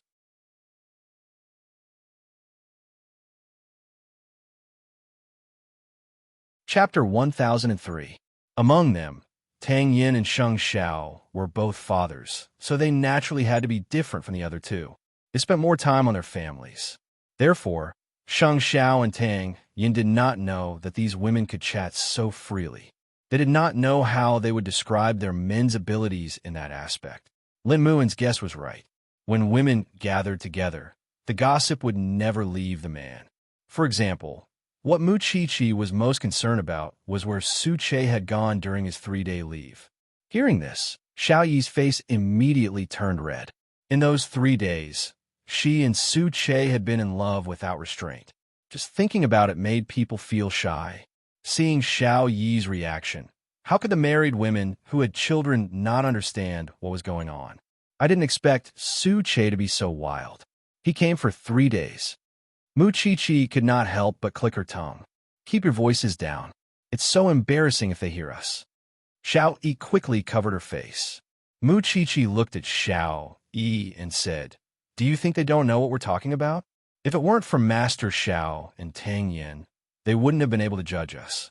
I'm really envious of you guys for dating. You're not an old couple like us. We still have children at home. I'm not the first, Mu Chi said, putting on an act. Lu Qianqian immediately glared at Mu Chi. Come on, enough is enough. Who doesn't know that Master Xiao is famous for doting on his wife? You're still pretending to be obedient after getting what you want. There's no more passion. You won't understand, even if I tell you. There's no more passion? Sheng Xiao sat at the side and used his clairaudient to hear a woman's complaint. Very good. Just like that, Xiao Yi was pulled into Mu Chi-Chi's group of sisters. From time to time, they could go shopping and drink tea together. It sounded very good. Moreover, Xiao Yi realized that Mu Chi-Chi, who was not wearing a white coat, had lost her seriousness. She had become straightforward and easy to get along with. They were all very good people. Soon, the women exchanged secrets on a large scale with flushed faces. Then, they were taken home by their respective men. The one who suffered the most was Mu Chi-Chi. When they stepped out of the hotel, Sheng Xiao behaved as usual. After Mu Chi-Chi got into the car, he brought her to the revolving restaurant. After entering the room, he pressed her down on the dining table. When Mu Chi-Chi saw the man taking off his clothes, she quickly said, "What are you doing? Our daughter is still waiting for us at home. You're the one who said that there's no more passion. Today, I'll teach you what passion is." With that, Sheng Xiao pressed himself between Mu Chi-Chi's legs, not allowing her to resist at all. His sharp eyes stared at Mu Chi-Chi as if she was a prey on a platter. Mu Chi-Chi looked at the beautiful Ferris wheel outside the window and suddenly felt a little hopeless. When did this man's ears become so sharp? At first, she thought that he would be angry and teach her a lesson at most. But she did not expect that she would be put on the table by a certain man that night, in all kinds of positions from all kinds of angles.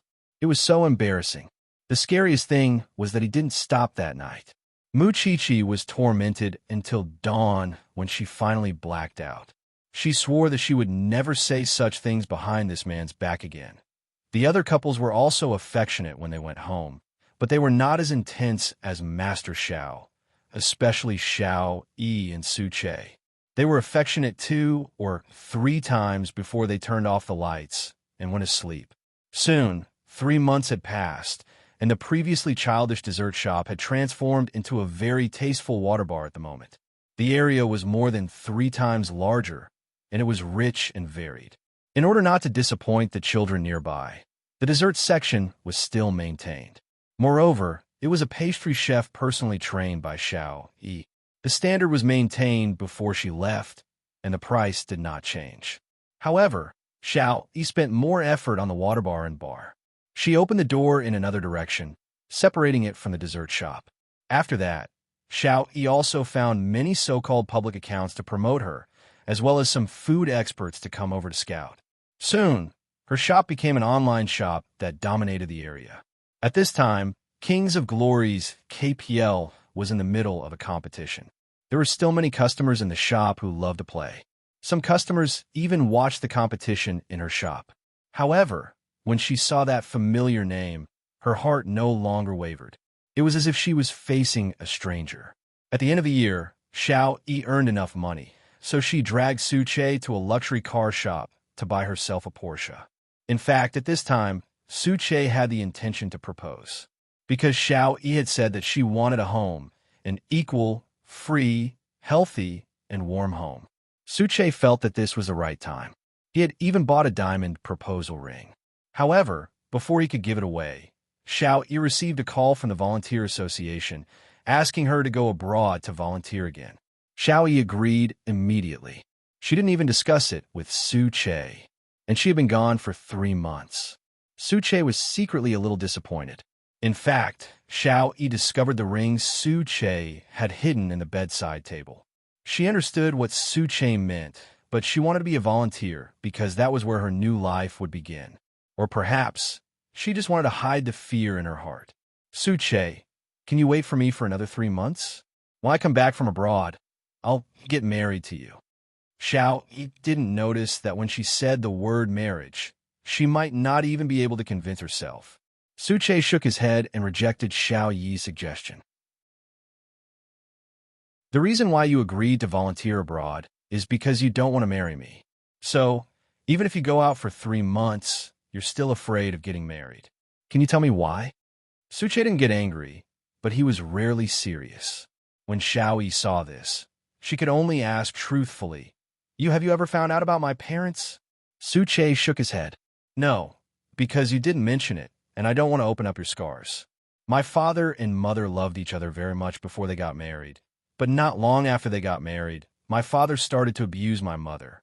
My mother endured it for 20 years, and finally, she couldn't help but end my father's life. She's still in prison. Xiao Yi shrugged helplessly. I grew up in an extremely unsound family environment, and I met such a brother and a scumbag, so I'm very afraid of marriage. I want to have a family with you, but can we not register it?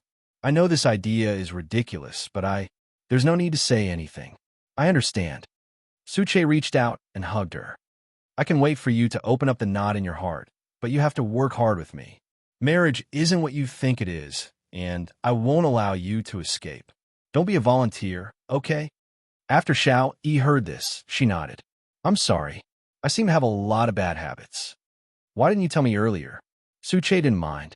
He only felt love for her. If you encounter something like this in the future, just tell me directly. Don't run away. Is our relationship that weak? After Xiao Yi heard this, she felt very guilty and quickly gave him a soft kiss. I was wrong. Don't be angry.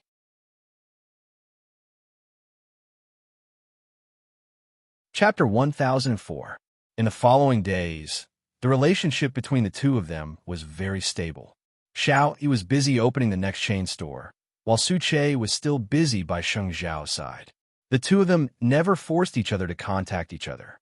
If they missed each other, they would take the initiative to call each other and say, I miss you. At night, the two of them cooked together. Occasionally, when they were in the mood, they would be lovey-dovey in the kitchen. Xiao Yi liked the space and freedom that Suche gave her because it represented Suche's absolute trust. From time to time, Xiao Yi would bring the cake to see little Luden. Suche's big brother would also ask the two of them when they planned to settle down. Xiao Yi didn't want Brother Su to misunderstand Suche, so she took the initiative to explain that it was a problem. She hoped that Brother Su could give her some time to have the courage to believe in marriage. Since the girl was so honest, Brother Su couldn't say much. He just advised her not to think too long, because some things had to be experienced to know. Xiao Yi knew it herself, but she just couldn't muster up the courage, even though there were many times when she had the urge to register with Suche immediately. It was another winter, and the little princess of the Sheng family was about to turn 4. Mu Qiqi had called long ago to urge Xiao Yi. The party was about to start, so why wasn't she here yet? During this period of time, Xiao Yi had opened many branches in Jianchuan. She was already a wealthy woman, but because of this, she became much busier. Sometimes it was 1 or 2 in the morning when she got home. Xiao Yi naturally wouldn't miss the little princess's birthday. After apologizing to Mu Qiqi over the phone, she immediately packed her things and left. But just as she put on her coat and went out with her keys, she suddenly saw a familiar figure. Xiao Yi, save me. The person knelt in front of Xiao Yi with a thud. Xiao Yi was a little shocked because she had never thought that she would actually see this person. Mo and Nan. I'm in a lot of debt now, and I have nowhere else to go. Xiao Yi put on her clothes and coldly called for the security guard. Do as you see fit. I still have something to do, so I'll be leaving first. Seeing this scumbag again, Xiao Yi had almost no emotions. Perhaps Suche had long since healed the pain in her heart. With that, Xiao Yi took her bag and was about to leave. However, Mo and Nan took out a dagger from his pocket and pointed it at his neck, threatening Xiao Yi. If you don't help me today, I'll die in your shop. Xiao Yi looked at Mo and Nan's childish actions and sneered. She shook her head. Forget it. Consider it a punishment for being blind back then. With that, she took out her phone and dialed the number for the police. Mo and Nan was shocked when he saw this because he did not expect Xiao Yi to be so cold-hearted now. You can die here. I'll call the police for you. The police will come and collect your body. With that, Xiao Yi put away her phone and turned around. At this moment, Suche pushed open the door and entered. At this critical moment, Suche suddenly reached out to hug Xiao Yi tightly and quickly turned around. The tip of Mo and Nan's knife pierced through Suche's jacket, and dark red blood immediately flowed out. After Suche helped Xiao Yi steady herself, he comforted her. It's fine. It's just a superficial wound. When the security guard saw this, he quickly stepped forward and stopped Mo and Nan. I called you just now, but you didn't answer. I wanted to tell you about this. This scumbag slept with the club boss's woman and was trapped in bed. Now, not only has he been kicked out of the club, but he also owes tens of millions of yuan. After hearing Su Che's explanation, Xiao Yi immediately said anxiously, "What does this have to do with me? I'm worried about you." Su Che glanced at his wound and touched Xiao Yi's hair. "It's really just a small injury. I'll send you to the banyan courtyard first. Leave this to me." Xiao Yi took a deep breath and nodded. "I agreed to your arrangement, but you have to bandage me first and let me see your wound." The waiter in the shop quickly went to get the first aid kit. Su Che couldn't argue with Xiao Yi, so he took off his jacket and let her see the wound. Unexpectedly, in just a few minutes, blood had already dyed his shirt red. "And you said it's a small injury? It's almost to the bone." Xiao Yi immediately burst into tears. "You're my girlfriend. If I don't protect you, who will?" Su Che sat on the chair and watched Xiao Yi press his wound. He didn't even frown. At this moment, Xiao Yi was silent. After the bandaging was done, she hugged Su Che tightly, because she suddenly understood a truth. Whether marriage was happy or not, the key was who you married. Su Che and that scumbag were worlds apart, so she didn't know what she was hesitating about. "I'll drive to the banyan courtyard myself. Your arm needs to rest for the time being. Then be careful on the way. After I'm done here, I'll come over immediately." Su Che didn't force himself because he knew that Xiao Yi would be worried. Xiao Yi nodded and helped Su Che put on his clothes. Then, she picked up her bag again and left the shop. When she walked out of the shop, she deliberately turned around to look at Mo and Nan, who was pressed to the ground. If he dared to hurt Su Che, she would find the best lawyer and make Mo and Nan regret it for the rest of his life. Afraid that Su Che would cause a commotion when he arrived at the banquet, Xiao Yi immediately drove home to get clean clothes for Su Che. However, after entering the door, she felt her stomach churn. Just now, when she saw the blood, she felt faintly uncomfortable. Now, she was lying on the bathroom floor and vomiting. It had been like this for the past few days. After Xiao Yi finished vomiting, she looked up at herself in the mirror. A thought suddenly flashed through her mind. Maybe she had a child? Thinking of this possibility, Xiao Yi rushed out of the door and went straight to the nearby pharmacy to buy a pregnancy test.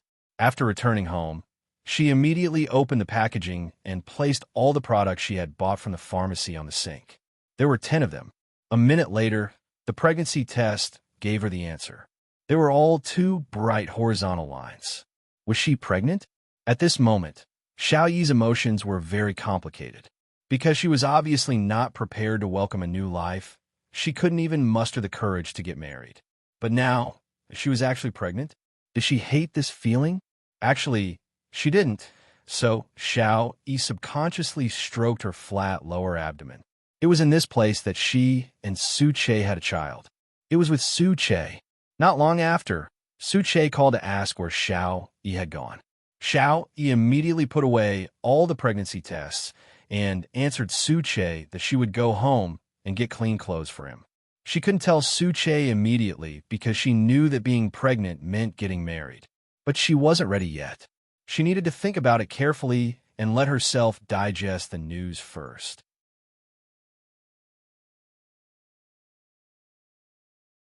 Chapter 1005. For the next few days, Xiao Yi didn't know how to speak to Su Che. Every time the words were on the tip of her tongue, she really wanted to say them, but she felt that it wasn't the best time. During the period when Su Che's arm was injured, he couldn't exert any strength at all in the first few days. Xiao Yi's heart ached when she saw this. At the same time, she felt that she was too selfish. In fact, Su Che could feel that Xiao Yi wanted to say something these few days, but she hesitated. He was very stubborn and didn't ask because he really wanted to hear Xiao Yi take the initiative to speak.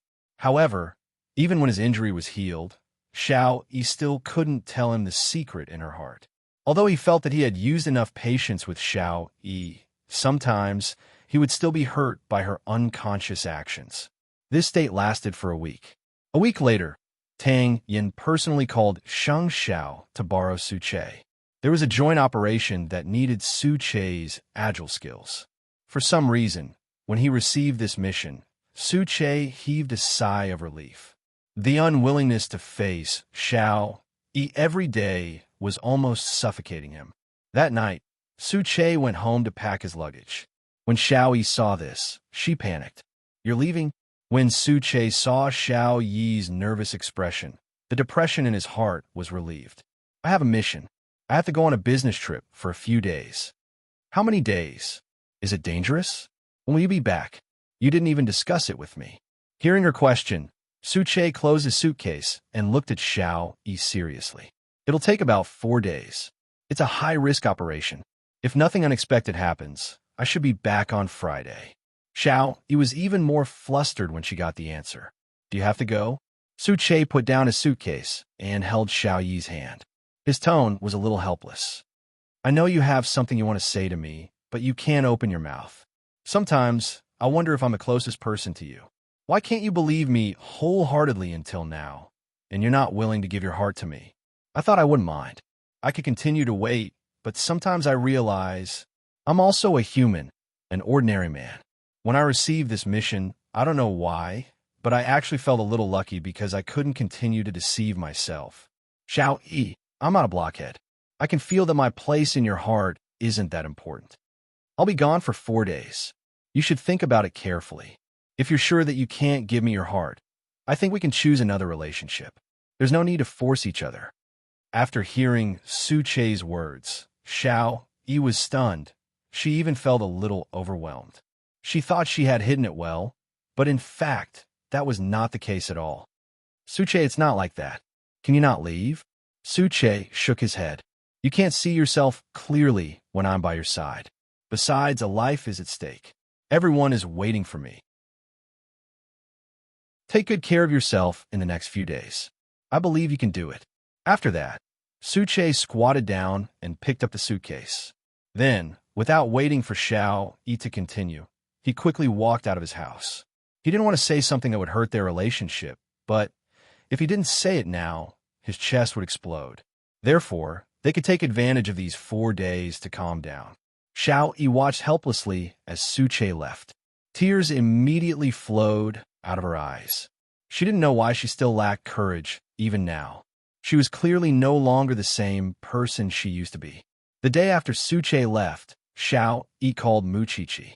Now, only Muqiqi could untie the knot in her heart.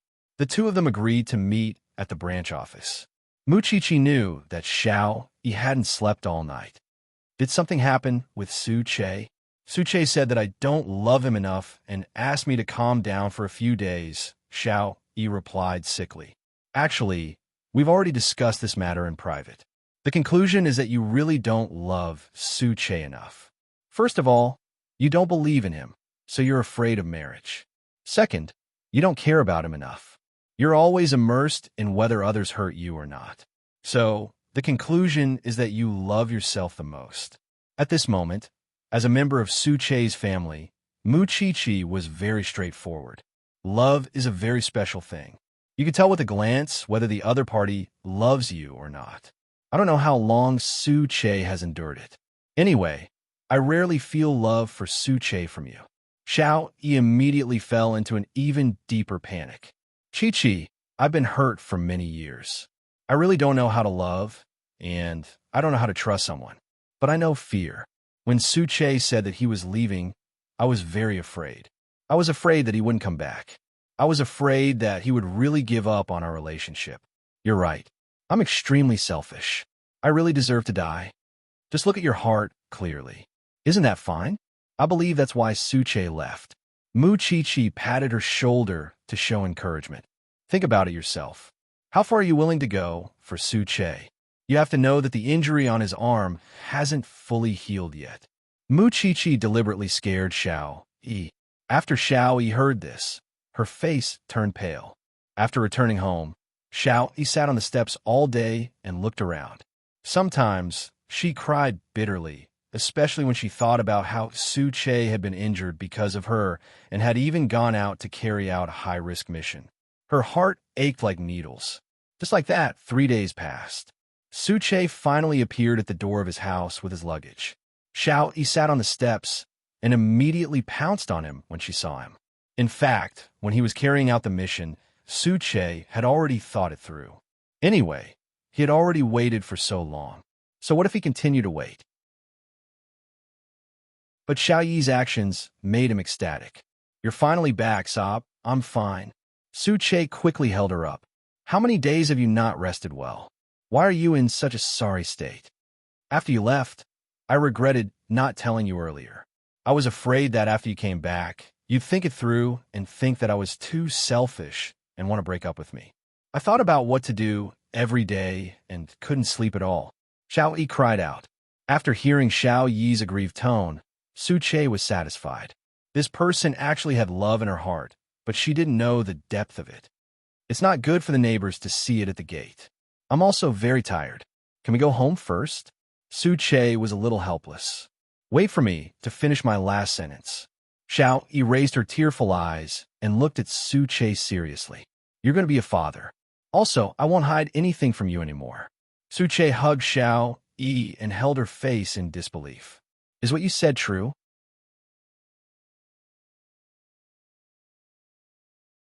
Chapter 1006.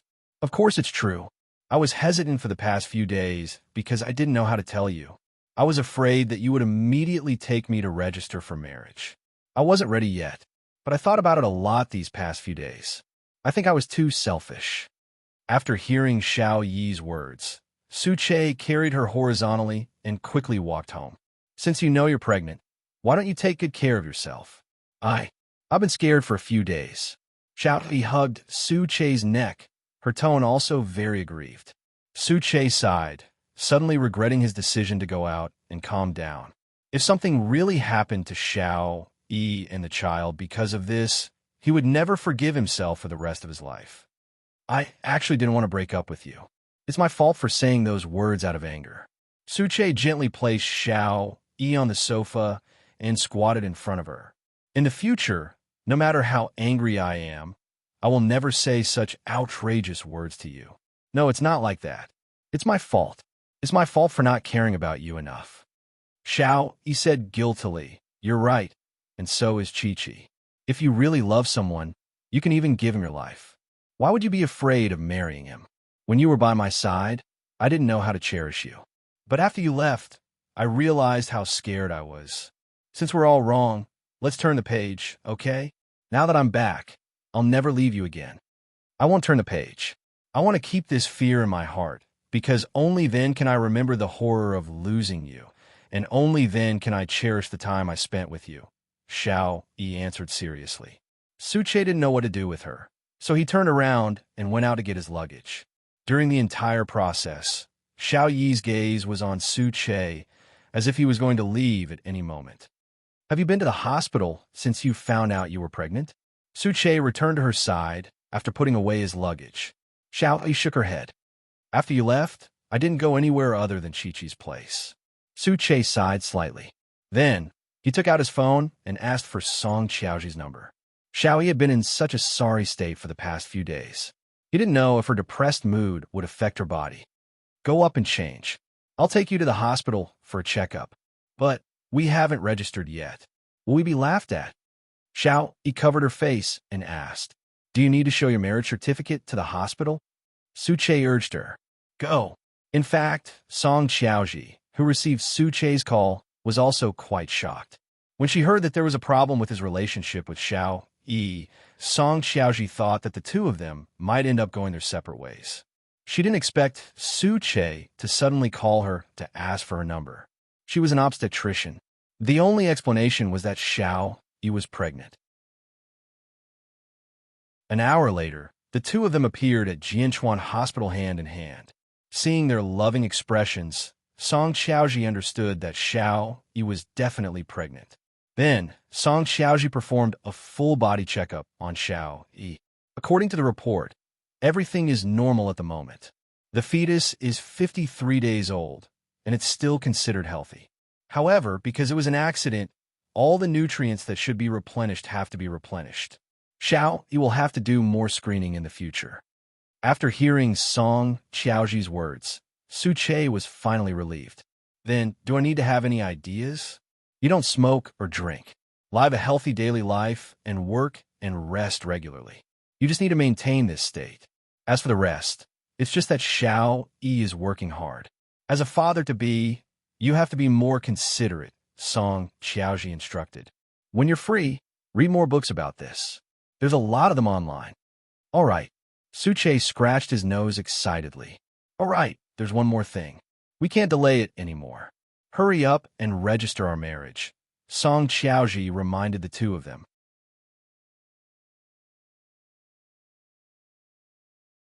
Chapter 1007. Since she already had a child in her stomach, she naturally had a plan for marriage. However, because Xiao Yi was afraid of marriage, Su-che didn't force her to respond now. He only confirmed the health of the child in Xiao Yi's stomach before bringing her home. After returning home, Xiao Yi hugged Su-che from behind. Her mouth was still filled with resentment. I'm really not a good girlfriend. I'm injured. If you continue hugging me, the wound will open again. Su-che interrupted her nagging. After Xiao Yi heard this, she quickly let go. Then, she pulled off his clothes and carefully examined his body.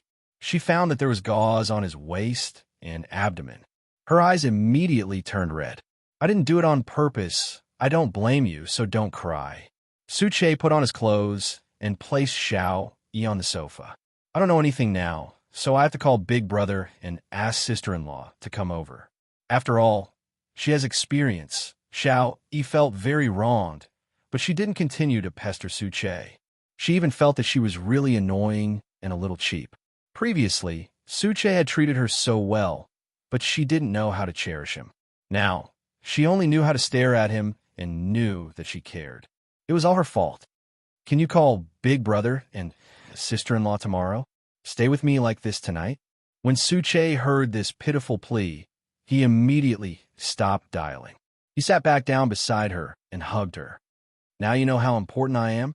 Yes, these few days, the feeling of worrying about gains and losses is too uncomfortable. I finally know why you were angry before. It was my fault. Perhaps it was because a pregnant woman's temper had become more sensitive, so no matter how hard Su-che tried to persuade her, he couldn't. He had thought that Xiao Yi would improve in a few days, but after a week, Xiao Yi had become more and more clingy. Friday was a day for a group of people to gather. This was initiated by Mu-chi-chi. Her intention was to let friends put down their identities and estrangement and be able to communicate as equals. When she heard that Xiao Yi was pregnant, Mu-chi-chi clamored to see the pregnant woman. This was because she had heard that Xiao Yi had been dying for Su-che during this period of time. Mu-chi-chi also wanted to see how obsessed she was. From the moment the two of them entered the door, Mu-chi-chi saw their hands held together, their fingers tightly interlocked. Xiao Yi's gaze at Su-che was finally filled with admiration and obsession.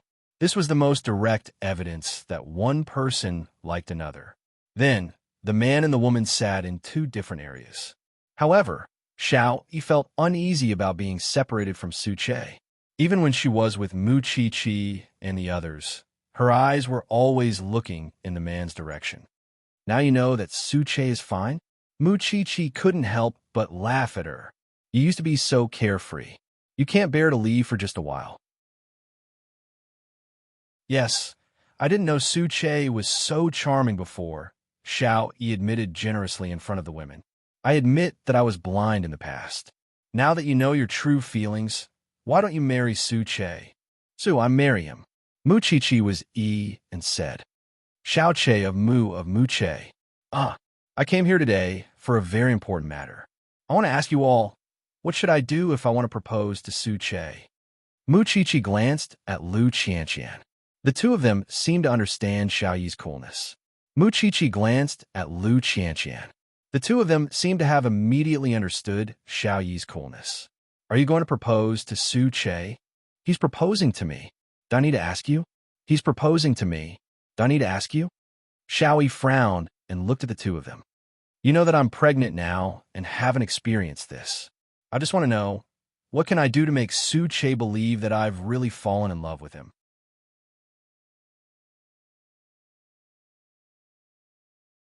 Chapter 1008. Do whatever you want to do for him. Loving someone means that you want to give him the best things from the bottom of your heart. Over time, he will believe it without a doubt. Muchichi was very experienced in this matter. Then I want to give him a surprise. Can you help me? Xiao Yi winked at the two of them. No problem. Muchichi made an okay gesture, and Lu Qianqian nodded vigorously. Fortunately, Su Che still had to work. Otherwise, she really didn't know where to find an opportunity. As long as the time is right, give us a call. Muchichi was very excited. The people around her got married in a muddle. None of them proposed seriously. Now that someone was proposing, of course, she had to watch the show. Then I'll get ready when I go back tonight. Xiao Yi listened to the two sisters' words and looked at Muchichi's earlobe. In fact, she had always been very curious as to why Muchichi had tattooed English on her earlobe.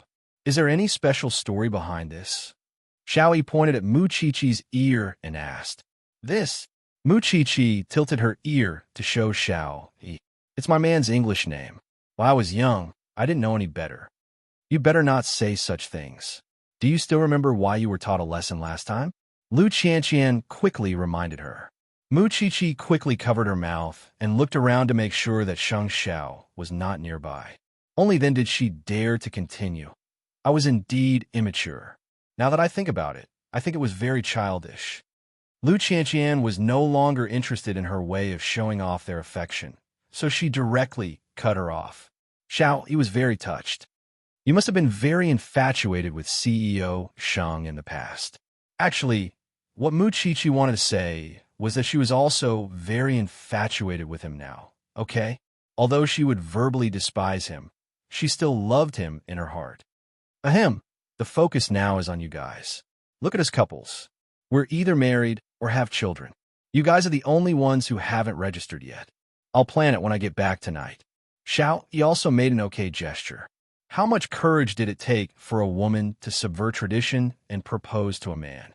Xiao Yi didn't know, but she just wanted to do it. Su Che had done enough for her. This time, it was her turn to take the initiative. Su Che didn't know why, but ever since he came back from the party that day, Xiao Yi had stopped sticking to him. He didn't know if it was because of Muchichi's persuasion. She seemed to have returned to her former self. Although Su Che faintly felt that it was a pity, he needed Xiao Yi to establish a sense of security. However, gradually, Su Che felt that something was wrong. In the past few days, Xiao Yi had started to ignore him again. She was even very impatient. Could it be because she was pregnant? Because of this, Su Che didn't dare to mention marriage because he was afraid that he would scare Xiao Yi away again.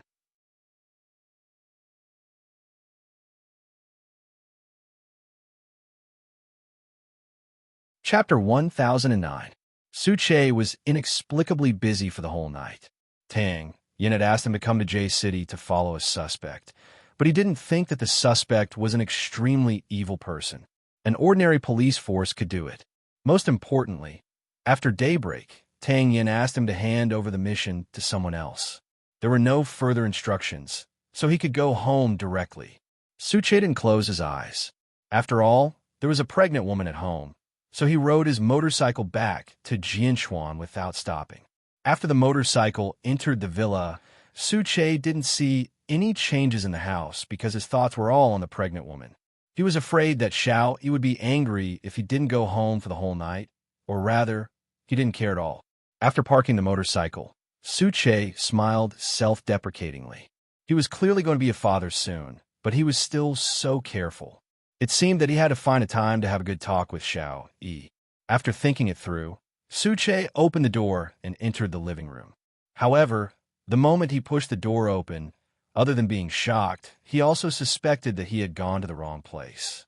So, he subconsciously went out, confirmed the house number, and came in again. Because the entire living room was immersed in a sea of white and red roses, champagne, candles, balloons, and streamers. There was also a red arrow sign at the stairs. Su Che slowed down and slowly walked toward the bedroom on the second floor. However, he found that there was a sentence written on the bedroom door. If you've thought it through, push the door open and come in. Why would Su Che need to think about it? He reached out and opened the door. After the door opened, The first thing that entered his eyes was the groom's dress hanging in front of the windowsill. Then he saw the heart-shaped pattern of candles on the ground. At this moment, Suche's emotions were very complicated. Although he had a guess in his heart, he didn't dare to believe it. He was afraid that he would overthink things. But this was his and Xiao Yi's house.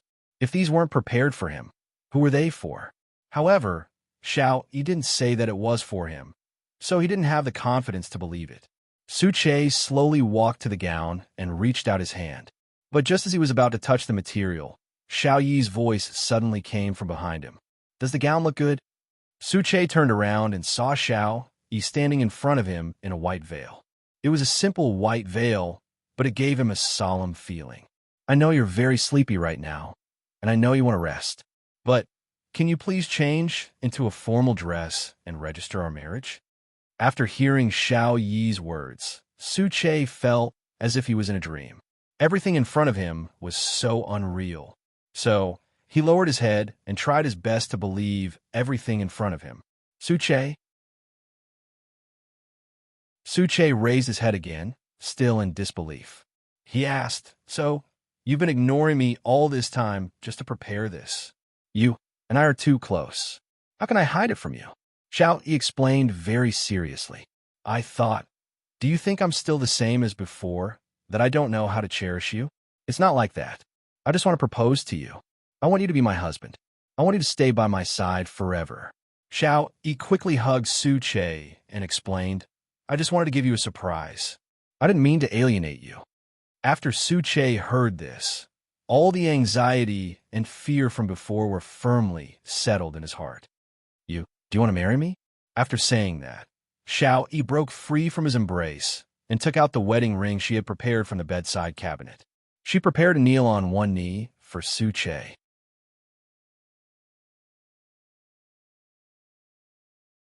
Chapter 10:10. However, Suche directly reached out and stopped her. "Enough. It's enough. I'll promise you. Besides, I should have been the one to do this.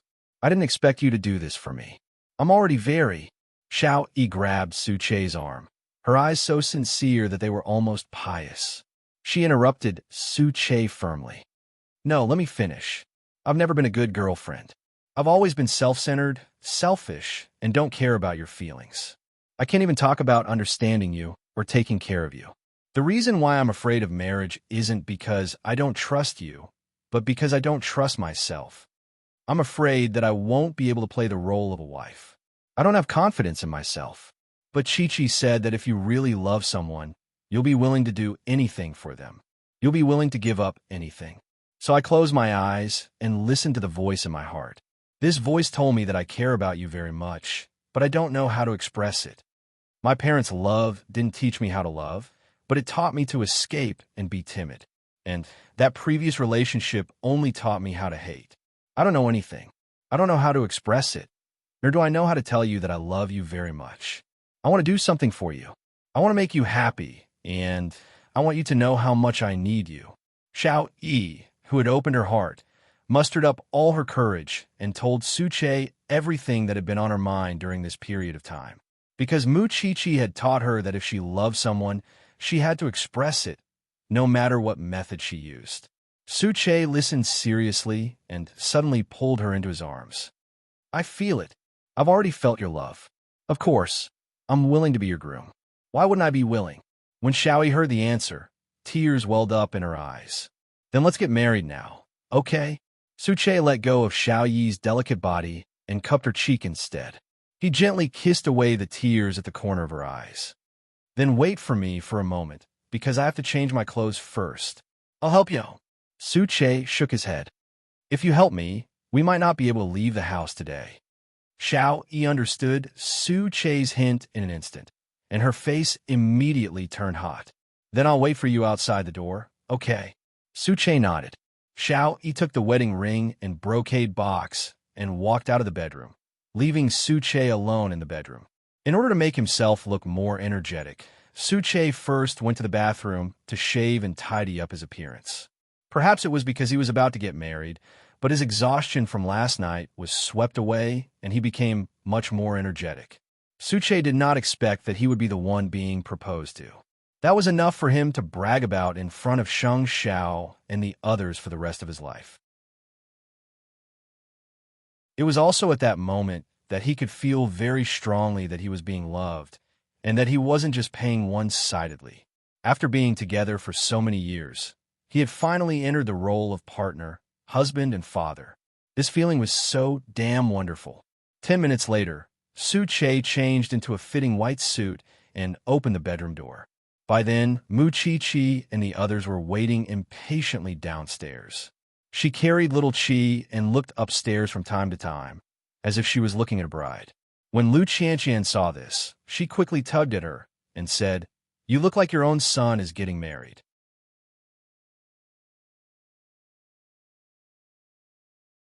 Chapter 10:11. After hearing Lu Qianqian's words, Mu Chi secretly glanced at the elegant man behind her. If the little girl in her arms really got married, the person sitting here would definitely be that stinky man, Master Xiao. Mu Chi could not help but feel a little sad when she thought that her daughter would leave her one day. "Mommy, you're strangling me to death." Little Chi was a little dissatisfied with Mu Chi's strength and slid down from her leg. Mu Chi immediately wiped her eyes and said in a low voice, "Mommy is imagining you getting married, so I can't help but feel sad.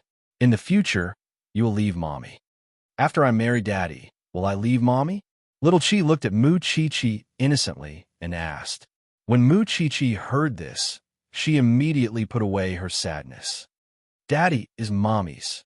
It's Little Chi's," the little girl argued. "It's mine. Mine." The mother and daughter began a new round of snatching war. At this time, Master Xiao would not let the mother and daughter implicate him, so he consciously dodged to the side. When Mu Chi saw her man hiding to the side, she snorted. "Hey, man." Then she said to her daughter, "I don't want it anymore. I'll give it to you. I'll go out and look for little brother tonight. Stop fooling around. Suche is coming out." Lu Qianqian quickly held little Chi in her arms and watched as the two main characters of the day appeared.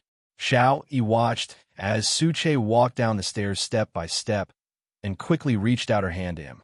Suche walked toward his bride and placed her palm in the crook of his arm. "Let's go. Let's get married now." Xiao Yi looked at her friends in the living room and suddenly felt a little embarrassed. She had been very brave when she proposed just now, but now that the proposal had been successful, she had become a little shy. Suche had thought that Xiao Yi would only prepare a gown and a ring today, but the wedding car and the wedding house were all there. "We won't be following you to register the marriage. We'll decorate the new house for you here. When you come back, all of us will celebrate for you," Mu Chi said to the newlyweds. "Go. Chief Tang enslaved you last night, so today, in order to apologize, he specially arranged a special window for you. You can go in and go through the formalities." Suche wanted to express his gratitude, but he felt that it was too light. Therefore, he didn't say anything and remembered everything that happened today. Then, he and Xiao Yi got into the wedding car together. Today, Lin Mu and had made time to personally be Suche's driver. "Out of all of us, you're still the most capable. You're actually the one who was proposed to. As a brother, I don't have any other gifts to give you, so I'll send you guys to heaven of happiness." With that, Lin Mu started the Rolls-Royce limousine. Suche looked at Xiao Yi beside him and suddenly felt that this was like a dream. "Shouldn't we tell Big Brother about our marriage?" Big Brother is already waiting at the entrance of the Civil Affairs Bureau, along with that little Luden.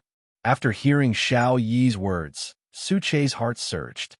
"I want to ask, other than me, does everyone else know about this?" "Of course. Otherwise, how can we cooperate?" "Suche, let me tell you, everyone here is my family, including your elder brother and sister-in-law. In the future, if you bully me and don't love me, they will avenge me." After Xiao Yi finished speaking, she lowered her head and stroked her lower abdomen. "And this one in my stomach will also protest." At this moment, Suche finally understood what true happiness was. His family, friends, and lover were all by his side. They would never leave him. This was the greatest happiness.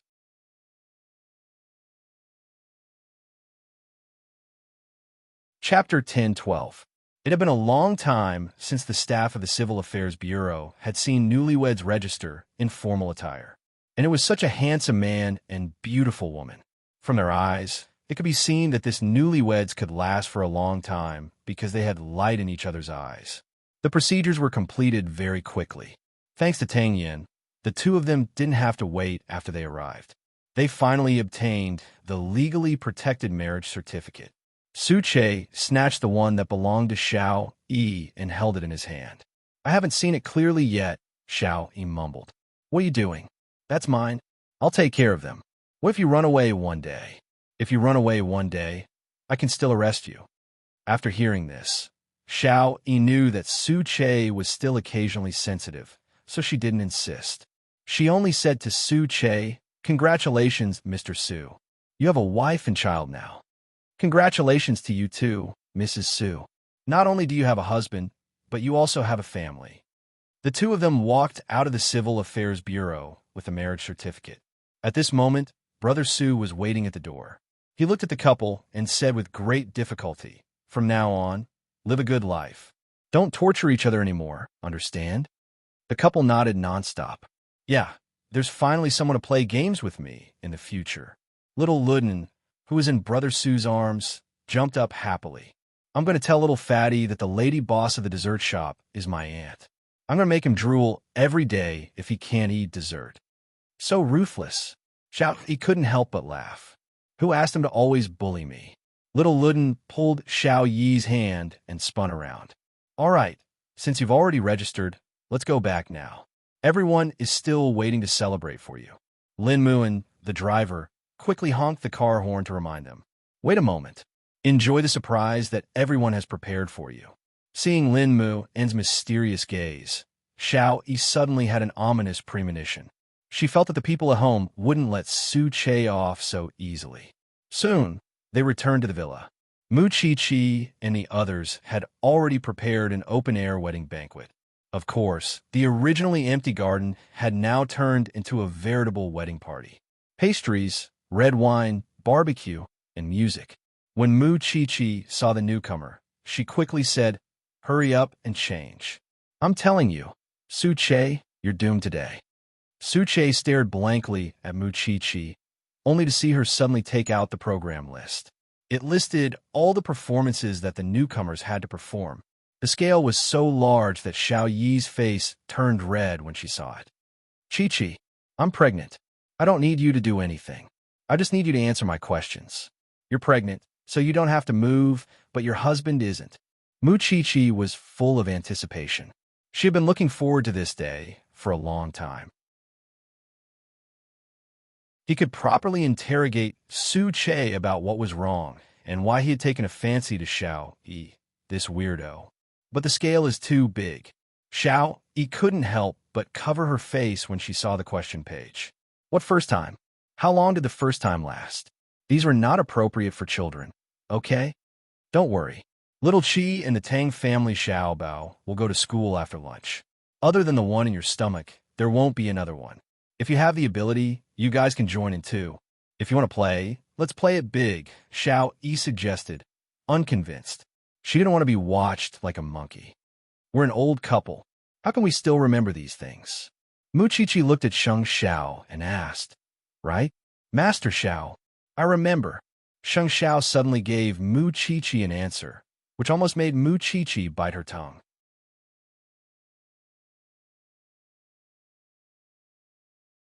Chapter 10-13.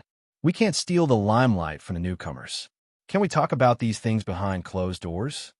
Mu Chi stared at Sheng Xiao seriously and asked, "It's fine to play." "It's fine, my ass. It's fine." Mu Chi glared at him. "We're going to mess with the newcomers now." After saying that, Mu Chi grabbed Sheng Xiao and the couple went somewhere to discuss.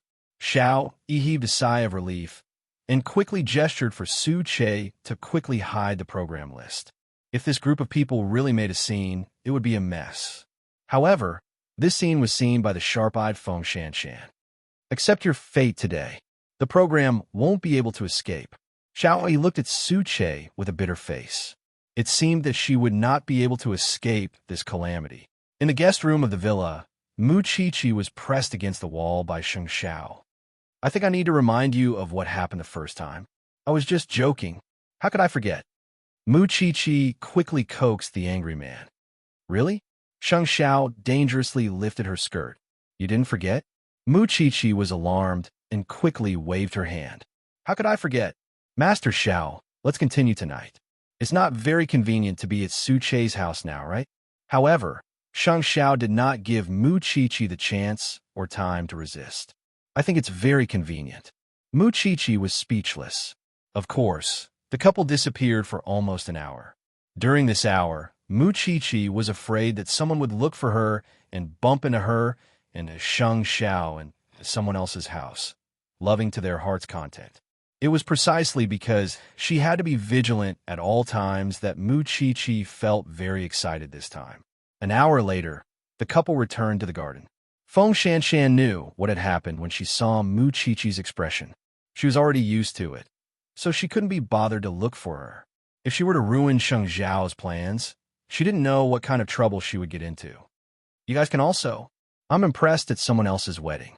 Ahem. Mu Chi quickly covered up her embarrassment.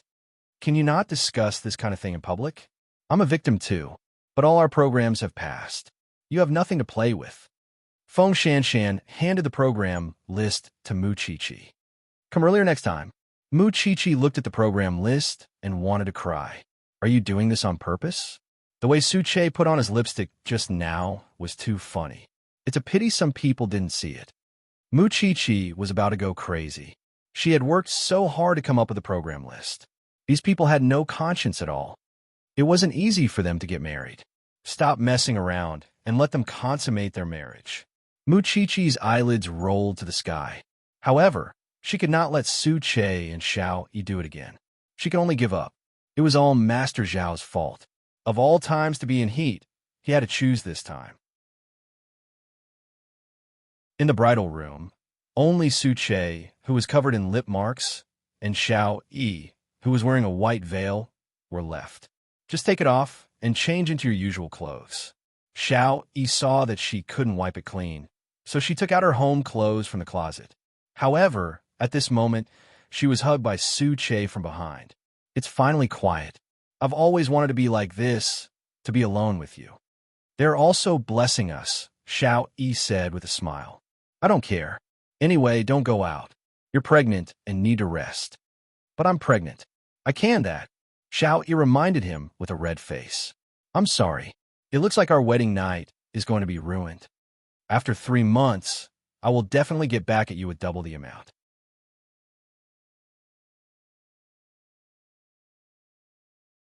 Chapter 10:14.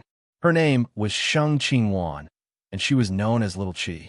She didn't know who gave her her name, so every time her teacher punished her, she would make her write her name 100 times. Too much. She had asked her mother about it, but usually, at times like this, her mother would take out a scalpel and look at her coldly. You want to change your name? Give up. Little Qi had no choice but to give up, because other than her name, she really wanted to thank herself for being born in such a family atmosphere.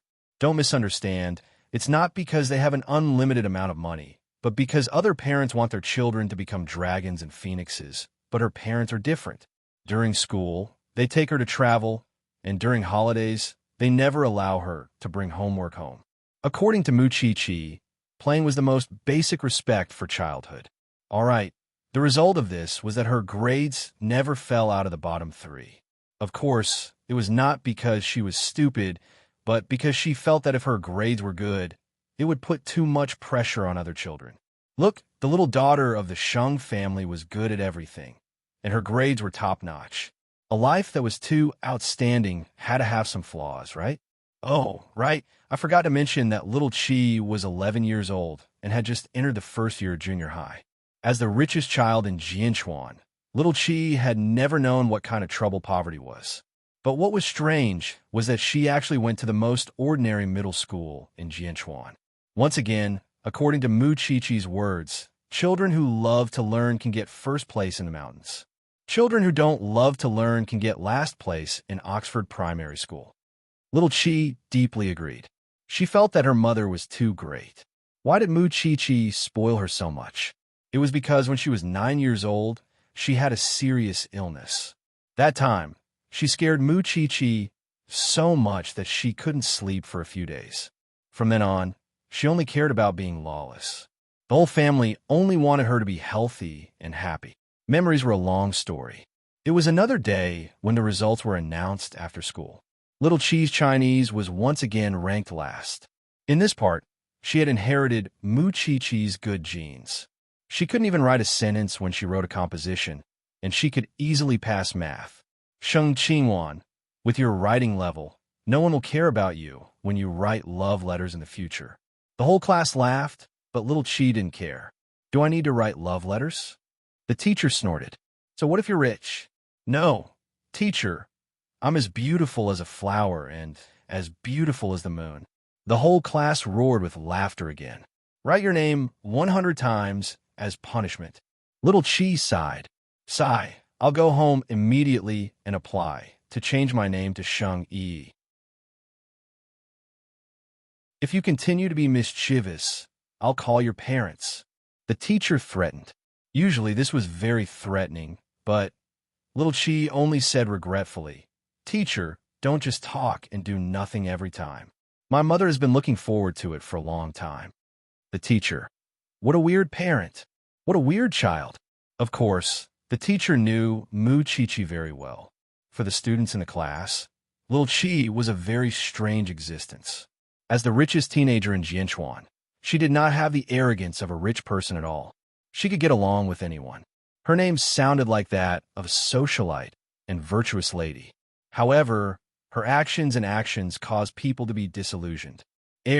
What she meant was that she didn't have any musical, chess, calligraphy, or painting skills. Furthermore, her results weren't good and she was mischievous. In the eyes of teachers, she was the most troublesome child. However, she didn't make any big mistakes. She seemed to be very naughty. There's a transfer student in class tomorrow. She'll sit with you. Be nice to her. The teacher couldn't do anything about her and could only glare at her. You're tuning into the Romance Rendezvous YouTube channel.